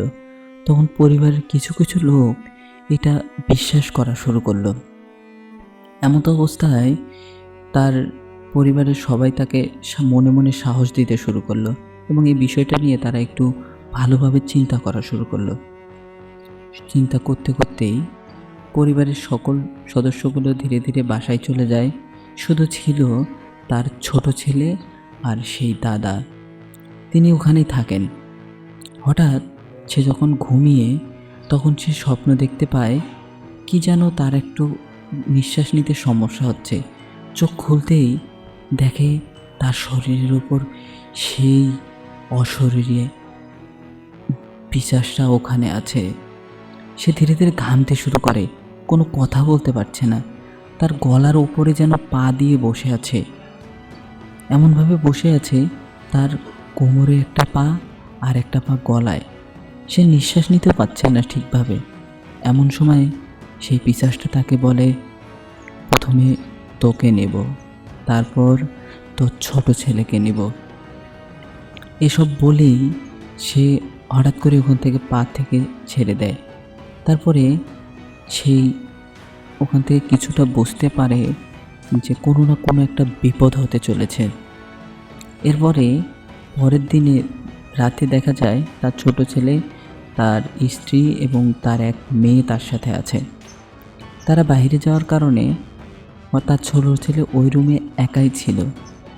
থাকার কারণে কে যেন একটা স্বপ্নে দেখে সেই পিশাচটা তার ছেলেকে জোরে জোরে চাবুক দিয়ে মারছে। এত জোরে জোরে মারছে, তার ওখান থেকে লাল লাল দাগ হয়ে যাচ্ছে প্রতিটা মারতেই। তারপরে সে তার স্বপ্নটা আবার ভেঙে যায়। কিছুক্ষণ পর তার পরিবারের সদস্যরা এসে বলে যে তার ছেলেকে কি যেন হয়েছে, সে পিঠে অনেক ব্যথা অনুভব করছে, এতটাই ব্যথা কেউ যেন তাকে মেরেছে। তারপরে তারা সেই স্বপ্নটা সবাইকে খুলে বলে, আমি স্বপ্ন দেখেছিলাম সেই পিশাচটা আমার ছোট ছেলেকে চাবুক দিয়ে মারছে। সেই রকম অবস্থায় সবাই পিঠটা খুলে দেখে সেই ছেলেটার যে ওখানে লাল লাল কিছু দাগ আছে, কেউ যেন জখম এবং নির্দয়ভাবে মেরেছে। এরপরে এই বিষয়টা নিয়ে সবাই জানাজানি হওয়ার পর এক আলেমকে ডাকা হয়। সে আলেম আসার পরে সে তার পরিবারের সকল সদস্যকে বাহিরে যেতে বলে আর রুমে সেই দাদার সাথে একাই কথা বলে। তারপর সম্পূর্ণ ঘটনা শোনার পরে আলেম বলে, আপনি বাসায় যাবেন আজকে? যদি যান তাহলে আমি এই বিষয়টা আপনাকে 2 থেকে 3 দিন পর জানাতে পারবো যে আপনার সাথে কি হয়েছে, কেন হচ্ছে এমন। বলল, ঠিক আছে, কালকে আমাকে হসপিটাল থেকে রিলিজ দেবে, আমি চলে যাব। তারপর সে আলেম তাকে একটু তাবিজ আর একটা বোতলে পানি পরা দেয়। বলে যে এই পানিগুলো আপনি খাবেন এবং বাইরে ছিটিয়ে রাখবেন। আপনি যেখানে শোন সেখানে ছিটাবেন। পুরো জায়গায়, যে জায়গা দিয়ে হাঁটেন সেই জায়গাটা ছিটাবেন এবং আপনার বাড়ির যে পুরো কর্নারগুলো আছে এই পানির সাথে কিছুটা পানি মিশিয়ে, মানে যত পরিমাণ পানি পারেন আপনি এখানে মিশিয়ে পুরো বাড়িতে একটা সীমারেখা দাগ দেবেন, তাহলে আপনার হয়তোবা কিছু হবে না। এ কথা বলে সে চলে যায়। তারপরের দিন সেই দাদা বাসায় চলে যায়। বাসায় চলে যাবার কথা মতো সেই তাবিজ পরে এবং পুরো শরীরে কেমন জানি একটা ব্যথা অনুভব হয় তাবিজ পরার পর থেকে। তারপরে পুরো বাড়িতে এরকম দাগ কাটা হয়। সেই রাতে হঠাৎ যখন রাত 2টা থেকে 3টা বাজে, তার টিনের যে চালটা আছে সেই চালে ধূপধাপ কিছু পড়ার শব্দ শোনে। পরিবারের সবাই উঠে দেখে যে কেউ যেন ঢিল মারছে। আবার ঢিলগুলো যখন মাটিতে পড়ছে তখন দেখা যাচ্ছে আলু, পেঁয়াজ, মরিচ, বেগুন এইরকম। কিন্তু যখন আলোতে নিয়ে যাওয়া হয় তখন আর কিছুই থাকে না। পুরো পরিবার এই বিষয়ে হতভম্ব হয়ে ওঠে। এরকম ঘটনা আরও একদিন ঘটে। তার পরের দিনে তাদের বাসাতে সে আলেম আসে। আলেম আসার পরে বলে, আপনাদের উপর কালা জাদু করা হয়েছে। কালা জাদু বলতে এতটাই ভয়ঙ্কর, এই কালা জাদুর সাথে আমি কোনোভাবে পেরে উঠতে পারবো না, বা এর সমাধানও আমার কাছে নেই। আপনারা অন্য কারোর সাথে যোগাযোগ করতে পারেন যে এসব করে। আর যে কালা জাদুটা করেছে সেটা ভয়ঙ্কর এক কালা জাদু। এ কথা বলে সে চলে যায়, সাথে কিছু পানি পাড়া দিয়ে যায়। সব পরিবারের সকলকে খাওয়ানো হয় সেই পানি। তারপর পরিবারের সবাই একজন বড় কোনো আলেমকে খুঁজতে থাকে বা কবিরাজকে খুঁজতে থাকে। খুঁজতে খুঁজতে এক কবিরাজকে পাওয়া যায়। কবিরাজকে পাওয়ার পরে তাকে বাসায় আনা হয়। সে রীতিমতো পুরো বাড়ি দেখে বলে যে আমি আজকে আপনাদের কিছু করতে পারবো না, আমি আগামীকাল আবার আসব, এসে আপনাদের এই বিষয়টা আমি সব খুলে বলবো। তারপর চলে যায়। পরের দিনে সেই কবিরাজ আবার আসে। এর আগে বলে রাখি, সেই রাতেও আবার একটা ঘটনা ঘটে। তাদের বাড়ির পাশে যে একটা জমি ছিল সেটা ছিল পেঁয়াজের জমি। পুরো জমিটাই এমনভাবে পেঁয়াজগুলো উপড়ে ফেলে দেওয়া হয়েছে, পুরো জমিটাই নষ্ট।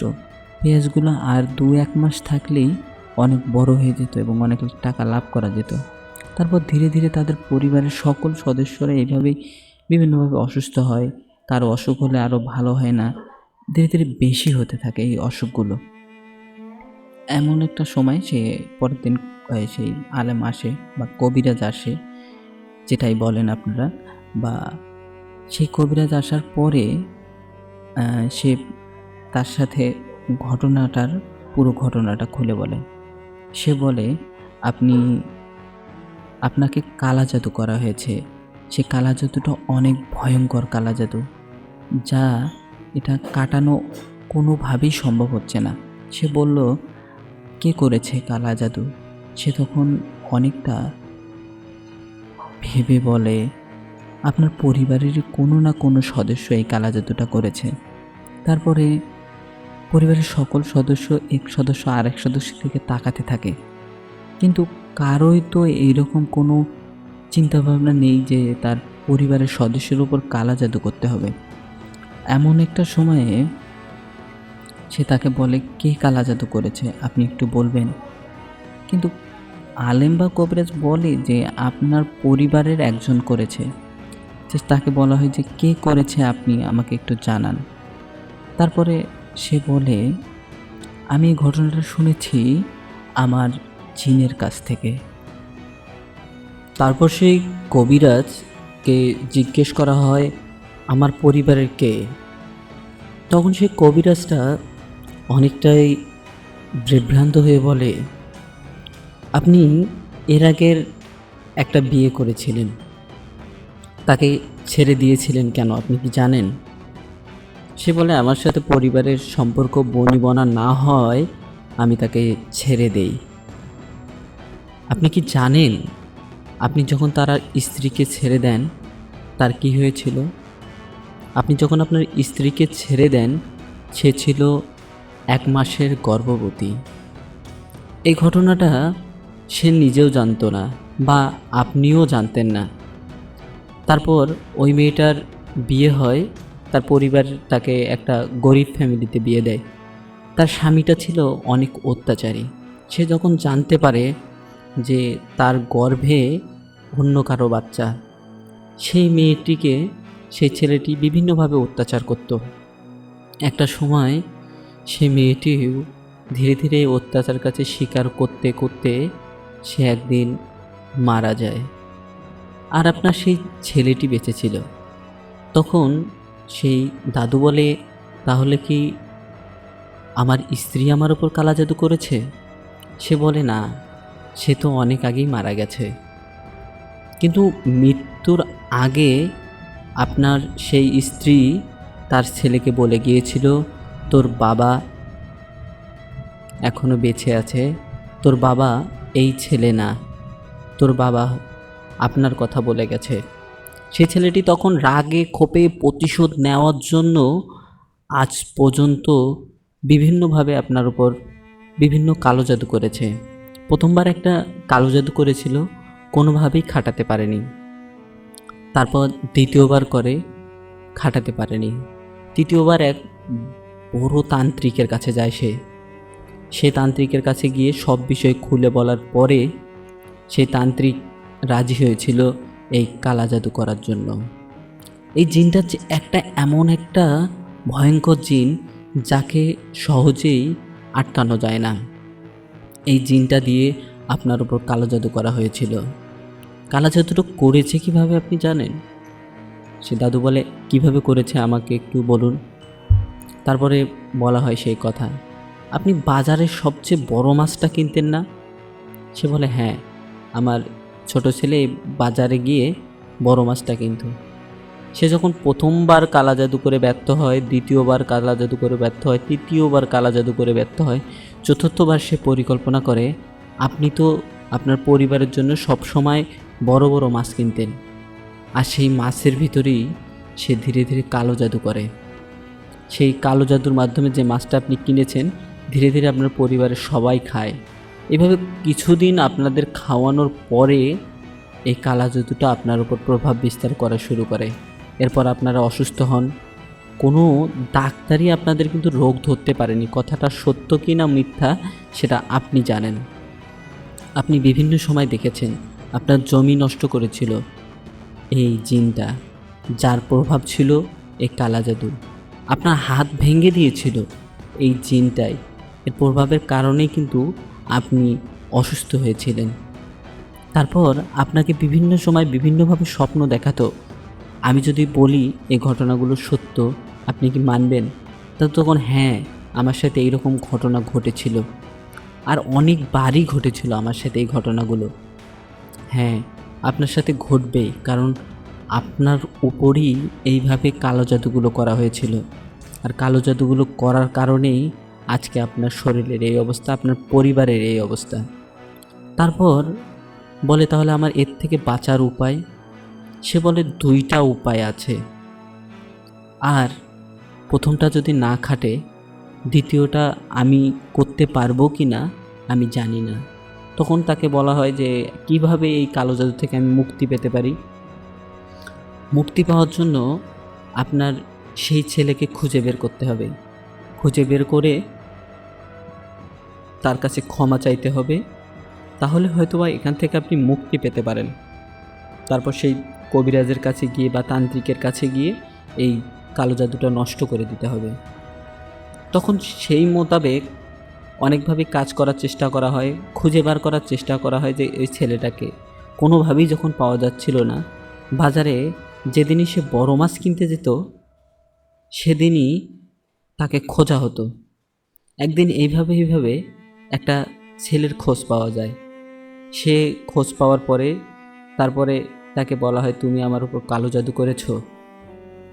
সে বলে, না, আমি আপনার উপর কেন কালো জাদু করতে, আপনাকে তো আমি চিনি না।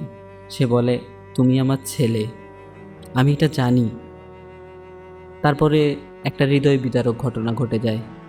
বাবা ছেলের অনেক বছর পর মিল হয়, দেখা হয়, কথা হয়। তারপরে সব কিছু খুলে বলা হয়। খুলে বলার পরে ছেলেটা তার নিজের ভুল বুঝতে পারে, কিন্তু কালো জাদু কিভাবে শেষ করা যাবে এই বিষয়টা তাকে বললে সে বলে, আমি এটা করতে পারবো না।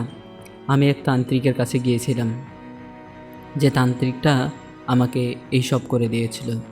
তারপর সেই কথা অনুযায়ী সেই তান্ত্রিকের কাছে যাওয়া হয়। তান্ত্রিকের কাছে গেলে তান্ত্রিক প্রথমত স্বীকার করে না, পরে সে স্বীকার করে নেয়, কিন্তু সে রাজি হচ্ছিল না এসব কাটার জন্য। পরে বলা হয়, তুমি যদি আমার এগুলো না কাটো তোমাকে আমি মামলা করব, বা তোমাকে নিয়ে আমি এলাকায় বিচার বসাবো, এই বিচারের মাধ্যমে আমি তোমার বিচার করব। তারপর অনেকটা ভয়েই তান্ত্রিক রাজি হয়ে যায় এইটা কাটার জন্য। এটা কাটার জন্য তাকে 7 গ্রাম থেকে 7টা বলি দেওয়ার জন্য ছাগল আনতে হবে, বা গ্রাম্য ভাষায় পাঠা আনতে হবে। এই পাঁঠাগুলোর বয়স হতে হবে 1 বছরের নিচে, 9 মাসের উপরে। এভাবে 7 গ্রাম থেকে 7টা পাঁঠা আনা হয়। আনার পরে এই পাঁঠাগুলোকে প্রস্তুত করে নেওয়া হয় তাদের বলি দেওয়ার জন্য। তারপরে সেই রাতে তাদের পরিবারসহ জিনসহ সবাই, জিন আসে, জিনকে হাজির করানো হয়।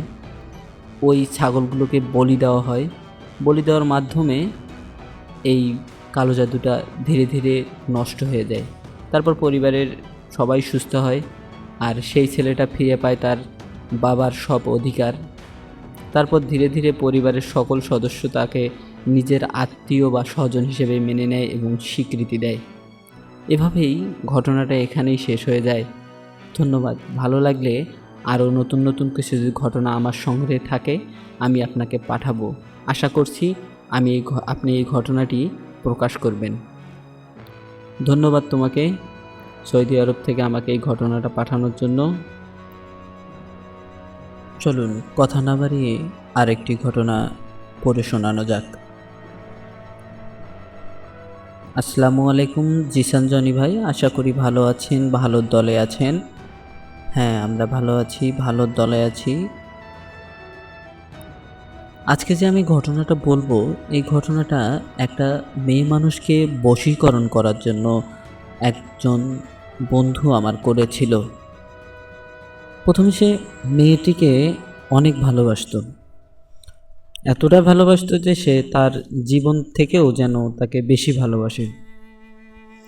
কিছুদিন সম্পর্ক তাদের ভালোই যাচ্ছিল। যাই হোক, সেই ঘটনাটা আমি আপনাকে খুলে বলি। ঘটনা 2018 সালের দিকে। ব্যক্তিগত কারণে আমি আমার নামটা প্রকাশ করছি না, তাদের নামটা প্রকাশ করছি না। শুধু ঘটনার মধ্যে নীলা আর আরিফের দুটি নাম ব্যবহার করলাম। ছেলেটার নাম ধরলাম আরিফ আর মেয়েটার নাম ধরলাম নীলা। তাদের সম্পর্ক ছিল অনেক বছর আগে থেকেই। যখন তারা ক্লাস 7-এ পড়ে তখন থেকে তাদের মধ্যে সম্পর্ক ছিল। ধীরে ধীরে সম্পর্কটা অনেক গাঢ় হতে থাকে। একটা সময় মেয়েটা ছেলেটাকে এতই ভালোবাসে যে সে তাকে ছাড়া বাঁচবে না, যার কারণে তারা চিন্তাভাবনা করে যে তারা বিয়ে শাদী করবে। দুইজনের ফ্যামিলিকে জানানো হয়, কিন্তু আমার বন্ধু আরিফ তেমন কোনো কাজ করতো না, বা তার কোনো একটা চাকরিও ছিল না। সে সবে মাত্র গ্র্যাজুয়েশন কমপ্লিট করেছে।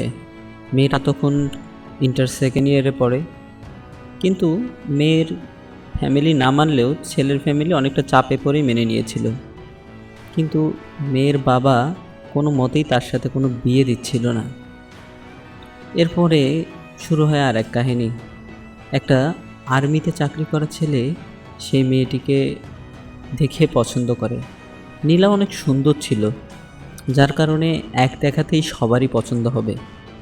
তারপরে কোনো জামানত বা কোনো, আমাদের এলাকায় বলে ডিভেন্ট বা যৌতুক ছাড়াই তাদের পরিবার ওই মেয়ের সাথে বিয়ে দেওয়ার জন্য রাজি হয়। মেয়ের ফ্যামিলিটি খুব একটা যে টাকা পয়সাওয়ালা ছিল তাও না, আবার কমও ছিল সেটাও না, যার কারণে তারা এক প্রকার অনেক সময় চিন্তাভাবনা করে ওই ছেলেটার সাথে বিয়ে দিতে বাধ্য করে। মেয়েটা রাজি ছিল না, তারপরেও জোর করে, এক প্রকার জোরই বলা যায়, জোর করেই তার সাথে বিয়ে দিয়ে দেয়। সরকারি চাকরি আছে। এরপর কিছুদিন যাওয়ার পরে মেয়েটা তার প্রাক্তন প্রেমিক আরিফকে বলে যে তার বিয়ে ঠিক হয়ে গেছে, ছেলে এরকম চাকরি করে। আমার বন্ধুটা সে সময় অনেক আকুতি মিনতি করেছিল তার কাছে, কিন্তু মেয়েটা তার ফ্যামিলির চাপে আসলে এই বিয়েতে মত দিতে রাজি হয়েছিল। সে বলেছিল, তুমি আমাকে ভুলে যাও। আমার বন্ধু তখন অনেকভাবেই নিজেকে মানিয়ে নেওয়ার চেষ্টা করেছিল, কিন্তু পারেনি। সে মেয়েটাকে এতটাই ভালোবাসতো যে ভালোবাসার জন্য সে তার জীবন দিতে প্রস্তুত হয়েছিল। ইভেন অনেকবার সে সুইসাইড করতেও চেয়েছিল। সুইসাইড করার জন্য বিভিন্ন সময় বিভিন্ন জায়গায় যেত এবং সুইসাইড করার চেষ্টা করত। আমরা তাকে অনেকভাবে বলে বুঝে সব কিছু মানিয়ে নিই। মেয়েটার একদিন বিয়ে হয়ে যায়। বিয়ে হয়ে যাওয়ার পরে আমার বন্ধু আরিফের অবস্থা দিনকে দিন খুবই খারাপ হতে থাকে। সে নিজেকে আর কোনোভাবে মানিয়ে নিতে পারছে না। তারপর আমি আমার বন্ধুকে আমার কাছে নিয়ে আসি, কিছুদিন বোঝাই। বোঝানোর পর ধীরে ধীরে সব কিছু স্বাভাবিক হচ্ছিল। এদিকে মেয়েটার একটা মেয়েও হয়ে যায়। সে মেয়েটাও অনেক সুন্দর ছিল। তাদের ফ্যামিলি সুখে থাকে। কিন্তু আমার এই বন্ধু যে এত বড় একটা খারাপ কাজ করতে পারবে, আমি নিজেকে কখনো বিশ্বাস করতে পারিনি। সে একদিন এক বড় তান্ত্রিকের কাছে যায়। তান্ত্রিক বা বলতে পারেন কবিরাজ, যারা কালো জাদু করে। মেয়েটার কিছুদিন পরপরই মাঝে মাঝে অসুখ হতো। অসুখটা এতটাই ভয়ঙ্কর যে কোনো ডাক্তারই তার কোনো চিকিৎসা খুঁজে পাচ্ছিল না। অনেক টেস্ট, অনেক সিটি স্ক্যান করার পরেও মেয়েটার কোনোভাবেই উপায় খুঁজে পাচ্ছিল না যে কি হবে, কি রোগ হয়েছে, কোনোভাবেই খোঁজা যাচ্ছিল না। এমন একটা সময় কি করা যাবে সেটাও বোঝা যাচ্ছে না। তারপর ছেলেটা তার মেয়েকে নেওয়ার পরে তার স্ত্রীকে রেখে যায় তার স্বামীর বাড়িতে। যত দিন যায় তত আরও অবস্থা খারাপ হতে থাকে। তারপরে একদিন মেয়েটা কিছুটা পাগলের মতো হয়ে যায়। পাগল, একদম বলতে পারেন পাগল পাগল হয়ে যায়। সে তার মেয়েকে দেখতে পায় না, মাকে দেখতে পায় না, তারপরে পরিবারের কাউকে সে সহ্য করতে পারে না। এমন অবস্থায় এমন একটা পরিস্থিতি তৈরি হয় যে কালো জাদুর পরিমাণটা এত বেড়ে গেছে যে কোনোভাবেই সেখান থেকে মুক্তি পাওয়ার কোনো অপশন মনে হয় আর নেই। তারপরে মেয়ের ফ্যামিলি এই বিষয়টা কিছুটা আন্দাজ করে এক ফকিরের কাছে যায়। সেই ফকির আবার এই ফকির, মানে সেই তান্ত্রিক আবার এই তান্ত্রিক। তান্ত্রিক বলে তার কিছু হয়নি, এটা তার মানসিক সমস্যা, যার কারণে ধীরে ধীরে ঠিক হয়ে যাবে, আপনি কোনো ভালো ডাক্তারের কাছে নিয়ে যান। কিন্তু না, ধীরে ধীরে মেয়েটার অবস্থা আরও খারাপ হয়ে যায়। আমি একদিন আমার বন্ধুকে জিজ্ঞেস করলাম যে আসলে ওর কী হয়েছে, এমন করে কেন, স্বামীর সংসারতেও তো থাকে না। সে একদিন আমার তার সত্য ঘটনাটা খুলে বলে, বন্ধু, আমি তাকে কালো জাদু করেছি। আমি বললাম, এটা কি তুই কাজ করছিস? এটা কেমন কথা? তুই একটা মেয়ে মানুষের উপর কালো জাদু করতে পারলি? তুই মানুষ? সে আরিফ বলে, আমি তাকে খুব ভালোবাসতাম। তারপর যখন আমি কোনো কিছু খুঁজে পাচ্ছিলাম না, কোন দিকে যাবো না যাব, তখন আমি এই তান্ত্রিকের সাথে আমার কোনোভাবে সম্পর্ক হয়ে যায়। সেই তান্ত্রিকই আমার সব কিছু করে দিয়েছিলেন। এর জন্য আমাকে অনেক কষ্ট করতে হয়েছিল। কয়েকটা কাঁচা কবরের মাটি এনে দিতে হয়েছিল, শ্মশান ঘাটির মাটি এনে দিতে হয়েছিল, তার চুল এনে দিতে হয়েছিল, আর একটা পরনের কাপড়ও এনে দিতে হয়েছিল। তারপর আমি কালো জাদু করি, যার ফলশ্রুতি এখন সে ভুগছে। আমি বললাম, কিভাবে তুই এসব করেছিস? একটা মানুষকে এইভাবে একটা মানুষ করতে পারে? সে বলে, সেই তান্ত্রিকের কথা অনুযায়ী আমাকে একটা মাছ নিয়ে আসতে হয়। এই মাছটা এমন কোনো মাছ নয়, মাছটা অনেকটা আলাদা, একটা শিং মাছ। যে শিং মাছের ভিতর তার মাথার যে চুল, তারপর পরনে যে কাপড়টা পরতো সেইটা, তারপরে বিভিন্ন জায়গার মাটি, তার বাড়ির মাটি, এই মাটিগুলো সংগ্রহ করে একটা তাবিজের ভিতর দিয়ে ওই শিং মাছটা একটা নদীতে আমি ছেড়ে দিই। যখন আমি সেই শিং মাছটা ওখানে ছেড়ে দিই, মাছটা যেরকম করে ধীরে ধীরে ভিতরে ঢুকে যায়, সেই রকমও তার ওই রকম হচ্ছিল। এটা একটা ভয়ঙ্কর কালা জাদু। আমি এটা না চাইতেও করে ফেলেছি, আর এখান থেকে মুক্তি পাওয়ারও কোনো উপায় নেই। তাকে একদিন না একদিন মরতেই হবে, যে কোনোভাবেই হোক মরতে হবে। তারপর আমি এই বিষয়টা পুরোটাই তাদের পরিবারকে জানাই। তাদের পরিবার কোনো প্রতিক্রিয়া না করে এক তান্ত্রিকের কাছে যায়। সে তান্ত্রিকের কাছে যাওয়ার পরে এই বিষয়টা খুলে বলার পরে সেই মাছটাকে কিভাবে আনতে হবে সেটা আমি শুনে মাথা ঘুরে গেছিল। মাছটাকে আনার জন্য একটা জিন হাজির করা হয়। সেই জিনকে বলা হয়, তুমি সেই মাছটিকে এনে দাও। জিনটা সেই কথা মতো সে বলে আমাকে একটু সহযোগিতা করতে হবে। তারপর জিনকে নিয়ে যাওয়া হয়। নিয়ে যাওয়ার পরে জিন কিছুক্ষণের জন্য চলে যায়। চলে যাওয়ার পরে সেই জিন জিন আবার একটা মাছ ধরে আনে। সেই মাছটাতে দেখা গেল আমার বন্ধুর কথা মতো যা যা ছিল সেম ওই সব কিছুই। চুল ছিল, কাপড়ের অংশ ছিল, আর কিছু ভিজে যাওয়া মাটি ছিল। আর ওই শিং মাছটার অবস্থাটা অনেক করুণ ছিল। মাথায় অনেক লাল লাল হয়ে গিয়েছিল, পুরো শরীর ধীরে ধীরে নিস্তেজ হয়ে যাচ্ছিল, মানে মাছটা মারা যাবে।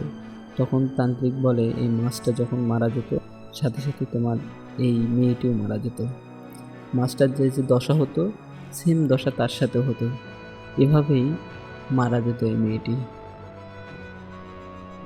তারপরে এইসব কিছু কেটে নেওয়া হয়। কেটে নেওয়ার পর তারপরে ধীরে ধীরে মেয়েটা সুস্থ হয়ে যায়। এভাবে মাছের ভিতর অনেকভাবেই কালো জাদু করা হয়। কথা না বাড়িয়ে আমি এখন দ্বিতীয় ঘটনায় চলে যাই। এই ঘটনাটিকে আমাকে পাঠিয়েছেন এই মেইলের মাধ্যমে যশোর থেকে একজন ব্যক্তি। সেও এই ঘটনা একটু তার মতো করে বলেছে, আমি সেইভাবেই পড়ে শোনানোর চেষ্টা করছি। আনুমানিক তখন তার বয়স ছিল প্রায় 10 থেকে 12 বছর। 10 থেকে 12 বছর বয়সে সে অনেক দুরন্ত ছিল, মানে সে খেলাধুলা, দৌড়াদৌড়ি, তার সেই টাইপের কিছু বন্ধু ছিল। তার মধ্যে তার একটা বেস্ট ফ্রেন্ড ছিল রাজীব। তার ছিল দুর্দান্ত সাহস। সে এমন কোনো জিনিস নাই যে ভয় পেত, মানে তার কাছে ভয়টা কোনো বিষয় ছিল না। এই বিষয় না থাকার কারণেই তার একদিন কালো হয়ে দাঁড়ায়, এই ভয়টাই না থাকার কারণে। আজকে আমি সেই ঘটনাটাই বলতে যাচ্ছি।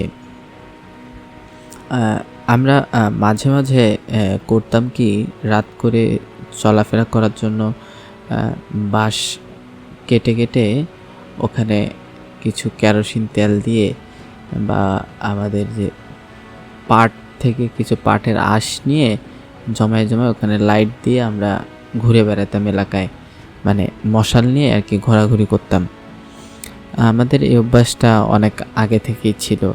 আবার এর মধ্যে কিছু ফ্রেন্ড আমরা করতাম, সবাই মিলে করতাম, মুখে নিয়ে তোমার কেরোসিন তেল নিয়ে ফু দিতাম, আগুন জ্বলতো। এগুলো আমাদের তখনকার মজা ছিল। এখন অনেকটা স্মার্টফোনে যে মজাগুলো পাই, আমরা বিনোদন করে এই মজাগুলো পেয়েছিলাম।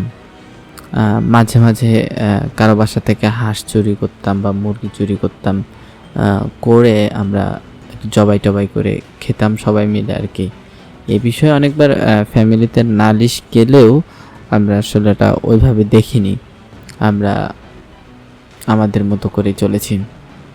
কিন্তু আমার সেই বন্ধুটা একদিন বল খেলতে খেলতে হঠাৎ করে একটা বলটা আমার কোনো একটা কারণে কবরের ভিতরে চলে যায়। আমরা তো কেউ সাহস পাচ্ছিলাম না ওখানে নামতে। সে তার মতো করে ধাম করে ওখানে নেমে কবরের ভিতর থেকে বলটা তুলে নিয়ে আসলো। যে বলটা দিয়ে আমার খেলতেই ভয় লাগতেছিল, কিন্তু সে আবার ওই বলটা ওর ভিতর থেকে তুলে নিয়ে আসছে। তাহলে ভাবেন তার সাহসের লেভেলটা কত দূর, যে কতটা সাহস হলে মানুষ এরকম করতে পারে। তাছাড়া আরও রাত বিরাতে জঙ্গলের ভিতর দিয়ে যাওয়া, হাঁটা, এগুলো তার কাছে কোনো বিষয়ই ছিল না। কোনো একদিন কোনো একটা কারণে আমরা কয়েকজন ফ্রেন্ড মিলে চিন্তা ভাবনা করলাম বা আমরা গল্প করলাম যে তুমি এত সাহসী, তাহলে শ্মশান ঘাটিতে যাও তো দেখি, রাতে কেমন পারো। শ্মশান ঘাটি যদি মাটি এনে দিতে পারো তাহলে আমরা বুঝবো যে তুমি সাহসী। আমার বন্ধু তো রীতিমতো কথা অনুযায়ী ঠিকঠাক সে যাবে ওখানে নিয়ে আসতে আর কি, মাটিটা নিয়ে আসতে। তাকে সাহসী হতেই হবে, এই লেভেলটা এমনভাবে তাকে চেপে ধরছে যে সে সাহসী হতেই হবে, এখন কিছু হোক আমি ওই মাটি আনতে যাবই। এগুলো বিষয়ে আবার ফ্যামিলিতে জানে না। তো আমরা কয়েকটা ফ্রেন্ড মিলে ওকে লক্ষ্য করলাম দূর থেকে, আর 2-1জনকে ওকে একাই পাঠায় দিলাম। পাঠায় দেওয়ার পর সে কিছুক্ষণ ওখান থেকে যাইতে প্রায় 2 মিনিট লাগে। এইরকম একটা অবস্থানে গিয়ে সে হঠাৎ করে একটা চিৎকার করে শব্দ করে উঠল। আমরা ভয় না পেয়ে সবাই ওর দিকে দৌড়ে যাওয়ার চেষ্টা করলাম। আচ্ছা, গিয়ে আমরা দেখলাম যে আসলে ও তো রাস্তার আগে যেতেই হঠাৎ করেই চিৎকার করে উঠছে, মানে সে এখন সেন্সলেস অবস্থায় আছে। আর সেন্সলেস অবস্থায় তো সে কিছু বলতে পারবে না। আমরা তাকে আবার ফ্রেন্ডগুলো মিলে আবার ঘাড়ে করে নিয়ে বাসায় নিয়ে গিয়ে মাথায় পানি দিয়ে জলপট্টি দিয়ে আর কি ওকে মোটামুটি সুস্থ করে আমরা তাকে বাসায় রেখে আসলাম। বাসায় রেখে আসার পর সে তার কাছ থেকে শুনলাম আমরা পরের দিন সে রাতে অনেক বাজে বাজে স্বপ্ন দেখছে, যে কেউ যেন তাকে এসে খাচ্ছে, তার মাথা থেকে মগজ বার করে নিচ্ছে, কেউ যেন বলছে এখানে এসেছিলি কেন, এইরকম বারবার প্রশ্ন করতেছে। তো এইরকম সিচুয়েশনে সে আসলে অনেকটাই ভয় পেয়ে গেছে। আর আমরাও যে আসলে এই কাজটা ঠিক করছি এমনটাও না, আসলে এই কাজটা আমাদের ভুলই হয়েছে বলা যায়। তারপরে কিছুদিন পর ওই ছেলেটার বিভিন্ন সময় বিভিন্ন অসুখ, কখনো জ্বর, কখনো মাথা ব্যথা, সবসময় আমার ওই ফ্রেন্ডটার অসুখ লেগেই থাকতো। তা কোনোভাবেই ভালো হচ্ছিল না। তখন কিছু দরবেশের কাছে যায়, ওই যে হিন্দু যাদের আছে পণ্ডিত বা পুরোহিত, এদের কাছে যায়। যাওয়ার পর তারা কিছু পরামর্শ দিয়ে আরেকজনের কাছে পাঠায় দেয়, যে কালী মন্দিরের সেবক আর কি, তার কাছে পাঠায় দেয়। আচ্ছা, তার কাছে আমরা যখন গেলাম তাকে সব কিছু খুলে বলার পরে তিনি ওই আমার সেই ফ্রেন্ডকে একটা হাতে তাবিজ বেঁধে দিল আর বলল যে এই জিনিসটা যত খারাপ সিচুয়েশনে আসুক তুমি এটা খুলবা না, তাহলে তুমি ঠিক থাকবা। হ্যাঁ, ও যখন ওটা ওইরকম পড়ে থাকলো, তারপর সব কিছু স্বাভাবিক ছিল, কোনো সমস্যা ছিল না। হঠাৎ কোনো একদিন কোনো এক কারণে ওই তাবিজটা কোথায় যেন পড়ে যায়। সেদিনই আমার সেই বন্ধুটার এমন একটা খারাপ সিচুয়েশন তৈরি হয় যে সে হাঁটতে পারতেছে না, উঠতে পারতেছে না। মানে যখনই ওই তোমার হচ্ছে ভাইয়া এটা চলে যাচ্ছে, পড়ে গেছে, তাবিজটা পড়ে গেছে, তখন থেকে এই সমস্যাগুলো সৃষ্টি হচ্ছে এবং আরও দিনকে দিন খারাপের দিকে যাচ্ছে। এমন একটা সিচুয়েশন তৈরি হয়েছে যে বলার মতো নয়। তাদের ফ্যামিলিটা ধীরে ধীরে একটু অবনতির দিকে যাচ্ছে। সব মিলিয়ে বুঝতে পারলাম যে আসলে শ্মশান ঘাটিতে কোনো না কোনো ঘটনা হয়েছিল। তারপর আমি আমার ফ্রেন্ডের কাছে গিয়ে তাকে জিজ্ঞেস করলাম যে তুমি এখানে সেদিন কি দেখেছিলে। সে আমাকে বলল যে আমি যখন ওই পাশ দিয়ে নেমে যাচ্ছিলাম মাটি নিতে, হঠাৎ কোনো এক অদৃশ্য শক্তি আমাকে আটকায়। আমি যেন যেতে পারছিলাম না, মনে হচ্ছিল যেন ওটা কাঁচ দিয়ে বন্দি করা। আমি বারবার নক করতেছি, খুলতেছে না। ইভেন কোনো কথাবার্তাও শোনা যাচ্ছে না, কেমন সাউন্ড হচ্ছে না হচ্ছে এগুলো শোনা যাচ্ছে না। আমি ওখানে যেই একটু সামনে একটু করে যেতে ধরছি, তখনই আমার মাথাটা একদম এমন নিচে ফেলে ধরছে, মানে আমার ঘাটটা এমনভাবে ধরছে আমি ঘাটটা তুলতে পারতেছিলাম না। অনেকক্ষণ থাকার পরে যখন তোমরা আসলে আমি বুঝছিলাম যে তোমরা আসছো, কিন্তু তখন আমার ওই ঘাটটা ছেড়ে দেওয়ার পরে আমি তখন একটু রিল্যাক্স হয়েছি, তারপরে একটু সুস্থ হয়েছি। কিন্তু তারপরেই আমি মাঝে মাঝেই রাত করে ওখানকার স্বপ্ন দেখি, আর আমার অনেকটাই বাজে ইঙ্গিত করে বা ওখানে ডাকে। আমি আসলে এই জিনিসটা থেকে তখন থেকে খুবই একটা ভয় অবস্থায় আছি, যেটা বলে কখনো প্রকাশ করা সম্ভব না। এমন একটা সিচুয়েশন তৈরি হয়েছে যে আমি ওখানে কিছু বলতেও পারবো না বা কিছু করতেও পারবো না। এইরকম একটা সিচুয়েশন তৈরি করে হয়ে গেছে। আর ওই অদৃশ্য শক্তিটা আমাকে আর কিছু করতে দেয় না, সেই সব কিছু করে, আর দোষ আসে আমার। এরকম করতে করতে আমার ওই ফ্রেন্ডটা একটা সময় বিভিন্ন কারণে অসুস্থ হতে হতে পরে একদিন শুনি যে সে সত্যি সত্যি মারা গেছে। মাঝে মাঝে আফসোস হতো ওর জন্য, যে বেচারা আমাদের জন্যই ওর জীবনটা মনে হয় চলে গেল। আমরা যদি সেদিন এই কাজটা না করতাম তাহলে হয়তোবা সে বেঁচে যেত। সব মিলিয়ে বলা যেতে পারে যে যে গল্পটা পাঠিয়েছে সে তার সাথে বাস্তব ঘটনার উদাহরণের অনেকটাই মিল আছে। এর আগেও আমরা এরকম কিছু ঘটনা বলেছিলাম, আজকেও আবার ওইরকম একটা ঘটনাই শুনলাম। ভালো লাগা না লাগা আপনার কাছে। আর চ্যানেলে যেহেতু এসেছেন তাহলে একটা লাইক, কমেন্ট, একটা সাবস্ক্রাইবার একটা দিয়ে চলে যাবেন, তাহলে আপনারা খুশি হলে আমাদের ভিডিও করতে আগ্রহ বাড়ে। আপনাদের এসব কিছু দেখলে আমাদের ভিডিওর এক্সপিরিয়েন্সগুলো আরও গ্যাদার করতে সহযোগিতা করে। আপনারা আমাদের সহযোগিতা করবেন, আমরা আপনাদের সহযোগিতা করব। ঠিক আছে, ধন্যবাদ, ভালো থাকবেন। আমি চলে যাচ্ছি পরের আরেকটি গল্পে। এই গল্পটি আমাকে পাঠিয়েছে বড়গুনা থেকে। তিনি পেশায় একজন রাজমিস্ত্রি। তিনি সব কাজ করেন আর কি, মানে একটা পাকা ঘরের যেসব কাজগুলো হয় বা বিল্ডিংয়ের কাজ যেগুলো হয় সেগুলো করে। সে ঢাকাতে, ওটা মেবি নারায়ণগঞ্জ এলাকা হবে, সেই নারায়ণগঞ্জ এলাকায় একটা বিল্ডিংয়ের কাজের দায়িত্ব পায় আর কি।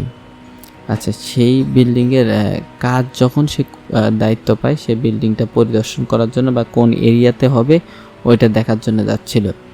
কিন্তু যেখানে তার বিল্ডিংটা হবে প্রথম দিনই সে ওখানে একটা কুকুরকে দেখতে পায়, যেটা মরে আছে, দুর্গন্ধ ছড়াচ্ছে।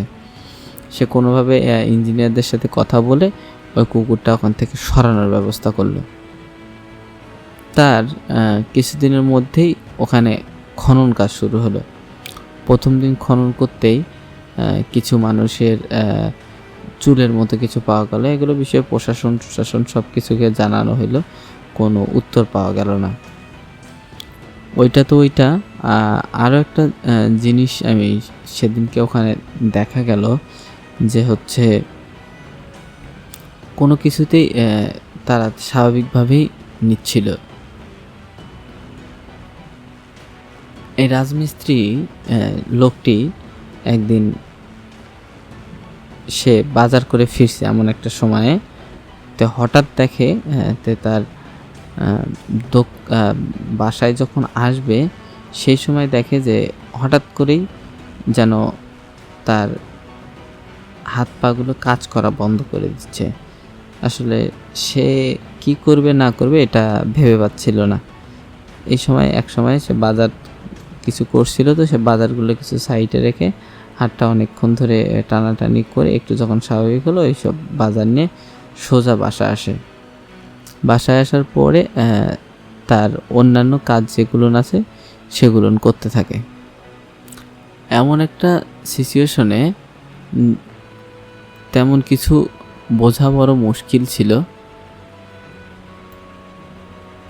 তবে ধীরে ধীরে সে দেখতে পায় যে সে বিল্ডিংটাতে কাজ করতেছে, এই বিল্ডিংটা কোনো না কোনো সময় একটা কবরস্থান ছিল। এখানকার পাশাপাশি অনেকেই বাড়ি করছে যে যেখানে কিছু কবর এলোমেলো থাকে, সেই এলোমেলো কবরগুলো তার এই বাড়িটার ভিতর আছে। সে তার মতো করে কাজ করছে। মাঝে মাঝে এখানে রুম যেখানে কাজ করে অনেকে থাকে, সেও থাকে। মাঝে মাঝে কিছু গোংরানোর শব্দ পাওয়া যায়, বাচ্চা খেলাধুলা করতেছে এরকম কিছু শব্দ পাওয়া যায়, আর মাঝে মাঝে জোরে জোরে কান্নার শব্দ পাওয়া যায়। এরকম শব্দ মাঝে মাঝেই পাওয়া যায়, কিন্তু এই বিষয়গুলো সে অতটা গুরুত্ব সহকারে না দেখে মনে করে যে এরকম ঘটনা ঘটতেই পারে। এমন একদিন সময় এসে যায় যে সে সবাই সবার কাজে গেছে, কোনো এক কারণে আহ, আমি বাসায় ছিলাম। হঠাৎ আমার সাথে ঘটে যাবে এমন একটা ঘটনা কখনো আমি ভাবতে পারিনি। হঠাৎ আমি দেখি আমার চোখের সামনেই আহ, একটা সাদা অবয়ব বারবার ঘোরাঘুরি করছে। আমি আসলে ভয় কম পাই, যার কারণে আমি ওখানে হাত দিয়ে ধরার চেষ্টা করছি, কিন্তু ধরতে পারিনি। এইরকম একটা পরিস্থিতি তৈরি হয়েছে।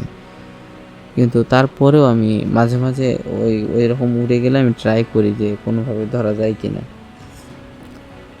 এভাবেই কিছুদিন কেটে যাওয়ার পর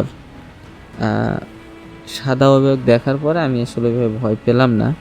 তারপরে আরও কিছুদিন কেটে যাওয়ার পর দেখলাম যে এখানে যত দিন যাচ্ছে তত খারাপ সিচুয়েশন হচ্ছে। ওখানে মাঝে মাঝে কুকুর মেরে ফেলা হচ্ছে। এমন একটা সিচুয়েশন আসলে কিছুদিন আগেই বা পরেই, মানে একটা আস্ত মানুষের পা কেটে ওখানে রেখে গেছে।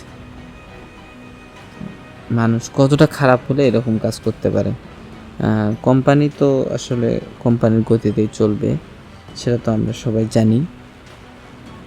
এইভাবেই আমি এই জিনিসটা ওখানে লক্ষ্য করলাম।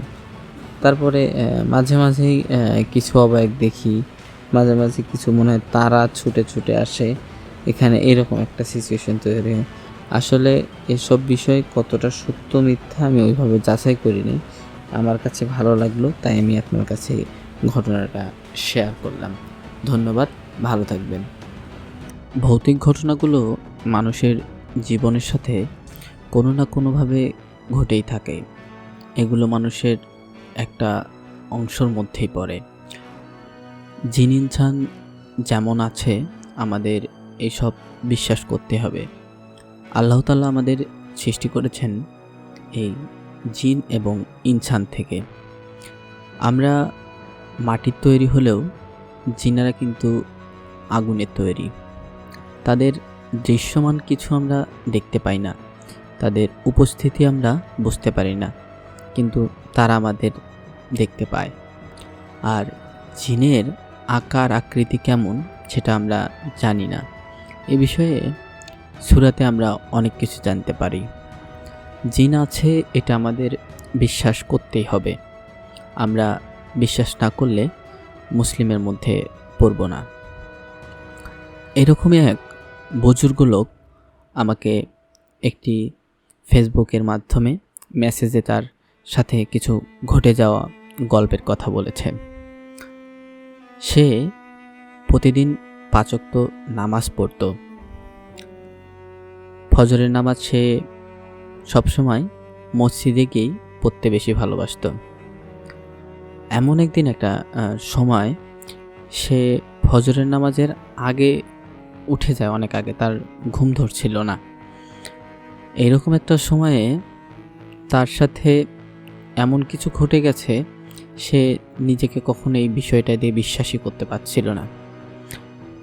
তার জীবনের সাথে ঘটে যাওয়া এই ঘটনাটি আমি আপনাদের, সে যেভাবে আমাকে মেসেজ করে পাঠিয়েছে ঠিক সেইভাবে পড়ে শোনানোর চেষ্টা করছি। সে প্রতিদিনের মতো নামাজ পড়ে। নামাজ পড়ার পরে সকালবেলা একটু হাঁটাহাঁটি করে ঘুমায়। এমন একদিন, সেদিন দিনটা হবে শনিবার। এইরকম একটা দিনে সে নামাজ পড়ার জন্য একটু তাড়াতাড়ি উঠে মসজিদের দিকে যায়। মসজিদের দিকে যাওয়ার সময় সে লক্ষ্য করল তার পিছনে কিছু লোক কোনো একটা লাশ নিয়ে জঙ্গলের দিকে যাচ্ছে। সে কোনো কিছু না ভেবেই সেই জঙ্গলের দিকে ওই লোকগুলোর সাথে রওনা দিল। সবারই পরনে ছিল সাদা জুব্বা। অনেকটা কাদো কাদো ভাষায় সবাই যাচ্ছে। বোঝা যাচ্ছে যে এখানে একটা মানুষকে দাফন কাফন করা হবে। লাশটা নিয়ে যাচ্ছে, একটা শোক পরিবেশ সৃষ্টি হয়েছে। এমন একটা সময় ওই লোকটা তাদের কোনো কিছু না ভেবেই ওই লোকগুলোর সাথে যেতে শুরু করে। যেতে শুরু করার এমন একটা সময় আসলো, তারা ঠিক একটা জঙ্গলের পাশেই কবরস্থানের অপোজিটে, মানে কবরস্থান থেকে জাস্ট 10 থেকে 15 মিটার দূরেই তারা জানাজা করার জন্য প্রস্তুতি গ্রহণ করলো।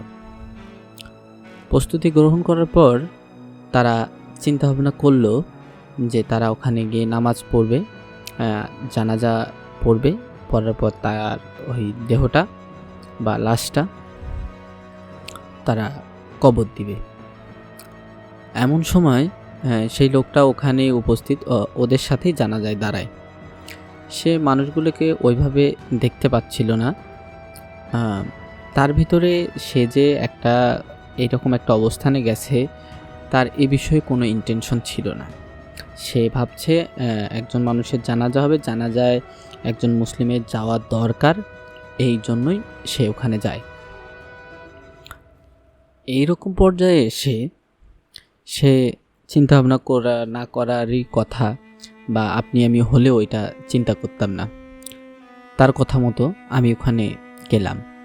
যাওয়ার পর তাদের মতো নামাজে যখন দাঁড়াবো, সেই সময় কোনো এক কারণে ইমামকে খুঁজে পাওয়া যাচ্ছিল না।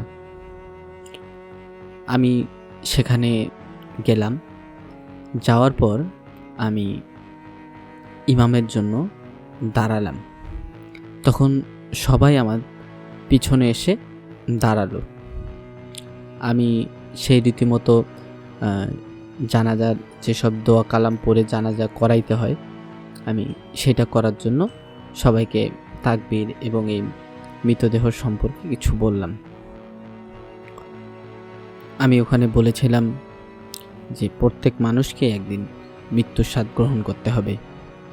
এই মায়ু তো একদিন, আজকে মৃত্যু হয়েছে, কালকে আপনার হবে, পরশু অন্য একজনের হবে। আমরা এসব কিছু বলার পর আমি জানাজার জন্য দাঁড়ালাম এবং জানাজাটা ওখানে আদায় করলাম। আদায় করার পর আমি ওই সেমভাবেই ওখানে যেভাবে কবরে লাশ নামাই, ওই মৃতদেহটা ওখানে রাখলাম, সমাধিস্থ করলাম, মাটি দিলাম। মাটি দেওয়ার পরে আমি যখন মাটি দেওয়ার সব কাজ শেষ, তখন আমি লক্ষ্য করলাম ওই লোকগুলোর পায়ের দিকে লক্ষ্য করার পর দেখলাম যে তাদের পাগুলো আমাদের যেমন সামন দিকে, আর ওদের পাগুলো আমি দেখলাম পিছনের দিকে। আমি সবার দিকে যখন লক্ষ্য করলাম, দেখলাম সবারই একই ঘটনা, যে ওদের পাগুলো সবার পিছনের দিকে। আমি অনেকটা ভয় পেয়ে ভাবলাম যে আমি কি কোনো ভুল কাজ করলাম। ওখান থেকেই একজন লোক আমার কাছে আসলো, বলল, আপনার নাম কি? তা আমি বললাম, আমার নাম মমিনুল ইসলাম। সে বলল, ধন্যবাদ আপনি আমাদের এই জানাজায় অংশগ্রহণ করার জন্য। আমরা কেউ মানুষ জাতি না, আমরা হলাম আল্লাহর সৃষ্টি জিন জাতি। আমি অনেকটাই ভয়ে আর কোনো উত্তর দিতে পারছিলাম না। আমি এতটাই ভয় পেয়ে গেছি যে আমার ভিতর থেকে কথা বার হচ্ছে না। সেখান থেকে ওই লোকটা আমাকে বলল, ভয় পাওয়ার কিছু নেই, আমি আপনাদের ক্ষতি করতে আসি নাই, আমাদের একজন ব্যক্তি এখানে মারা গেছে, যার কারণে আমরা এখানে এসেছি। বললাম, আমার কি তাহলে কি কোনো ভুল হয়েছে? ওরা বলল যে না, আপনার কোনো ভুল হয়নি, আপনি আপনার নামাজ আদায় করার জন্য মসজিদে যেতে পারেন। বলার পরপরই আমি সাথেই একটু ভয় পেয়েই বলা যায় রাস্তা হাঁটা শুরু করলাম। এমন সময় একটা লোক এসে আমার সাথে মুসাফা করলো, বলল, আসসালামু আলাইকুম। ইয়া আদম। আমি তার সাথে ওয়ালাইকুম আসসালাম বলে হাত মুসাফা করলাম। হাত মুসাফা যখন করি তখন দেখি তার হাতে 3টি আঙ্গুল। আমি অনেকটা শিউরে উঠল। আমার শরীরের সকল লোমগুলো যেন একদম সোজা হয়ে গেছে। আমি ভয় পাচ্ছি, আমার গা কাঁপছে, আমার মাথার উপরে একটু ঘামছে। আমি এতটা ভয় পেয়ে গেছি যা বললে আমি শেষ করতে পারবো না, এতটা ভয় পেয়ে গেছি। এইরকম একটা সময়ে আমি জিনের জানাজায় ছিলাম, এখানে আর একটা জিন আমার কাছে আসছে। কিন্তু জিনটা আমাকে বলল, আপনার ভয় পাওয়ার কিছু নেই, আমাদেরও জীবন আছে, আমরা হয়তো বা আপনাদের মতো মানুষ না, তবে আমাদেরও সমাজ আছে। আপনি আমাদের দেখতে পেয়েছেন, আমাদের জানাজায় অংশগ্রহণ করেছেন, যার জন্য আপনাকে অসংখ্য ধন্যবাদ। আর ধন্যবাদ স্বরূপ আমি আপনাকে কিছু দিতে চাই। আমি বললাম যে আমি কিছু নিব না। তারপরেও সে আমাকে হাতের মধ্যে কি যেন একটা দিয়ে গেল। বলল, যদি কখনো প্রয়োজন পড়ে তাহলে আমাকে ডাকবেন বা আমাদেরকে ডাকবেন, তাহলে আমরা আপনার কাছে আসব। এই বলেই লোকটা ওখান থেকেই যেন কোথায় হারিয়ে গেল, আর আমি তাকে দেখতে পেলাম না। এমন একটা পরিস্থিতিতে আমি কি করব না করব নিজেই ভেবে পাচ্ছিলাম না। আমার উত্তর কী দেওয়া উচিত, আমি সকল কিছু না ভেবে সরাসরি মসজিদে গেলাম নামাজ পড়তে। আমি মসজিদে নামাজের একটু দেরিতে যাওয়ার কারণে গিয়ে দেখি নামাজ শেষ হয়ে গেছে। আমি আমার মতো করে নামাজে দাঁড়ালাম। নামাজে দাঁড়ানোর পরে নামাজ পড়লাম। নামাজ পড়ার পরে আমি সেই কথাটা মনে পড়লো, সে যেন আমাকে একটা কি দিয়েছিল। আমি আমার জুব্বার ভিতর সেই জিনিসটা রেখেছিলাম। আমি কোনো কথা না বাড়িয়েই নামাজ শেষ করে দোয়া করেই আমি ওই জুব্বা থেকে ওখানে হাত দিলাম। দেখলাম যে আমার কাছে একটা আংটি আছে। আংটিটা অনেকটা কালো বর্ণের, একটু উঁচু, যেখানে আঙ্গুলের উপরে থাকে ওইটা একটু উঁচু। ওখানে একটা পাথর বসানো আছে, অনেকটা আকর্ষণীয় দেখতে। আমি আংটিটা হাতে পরলাম। পরার পরে আমার শরীরের ভিতরে একটা প্রশান্তির একটা অনুভব সৃষ্টি হলো। আমি তারপরে কোনো কথা না বাড়িয়ে আমি আমার মতো কিছু সূরা কালাম পড়তে পড়তে আমি আমার বাসায় আসলাম। বাসায় আসার পর আমি একটু ঘুম আসলাম। ঘুমের ভেতর আমি স্বপ্নে দেখি যে ওইটা ছিল একটা জিন, যে জিনটা মারা গেছে। তারা আমাকে বলছে, আপনাকে অসংখ্য ধন্যবাদ আমাদের জানাজায় অংশগ্রহণ করার জন্য। আর আপনার কাছে যে আংটিটা আছে, এই আংটিটা দিয়ে আপনি আমাদের যে কোনো সময় যে কোনো বিপদে যদি পড়েন তাহলে আমাদেরকে স্মরণ করতে পারবেন। আর এই স্মরণ করলে আমরা আপনাকে যতটুকু পারি, যেভাবে পারি আমরা আপনাকে সহযোগিতা করার চেষ্টা করব। আমি এইসব স্বপ্নে দেখতেছি সব।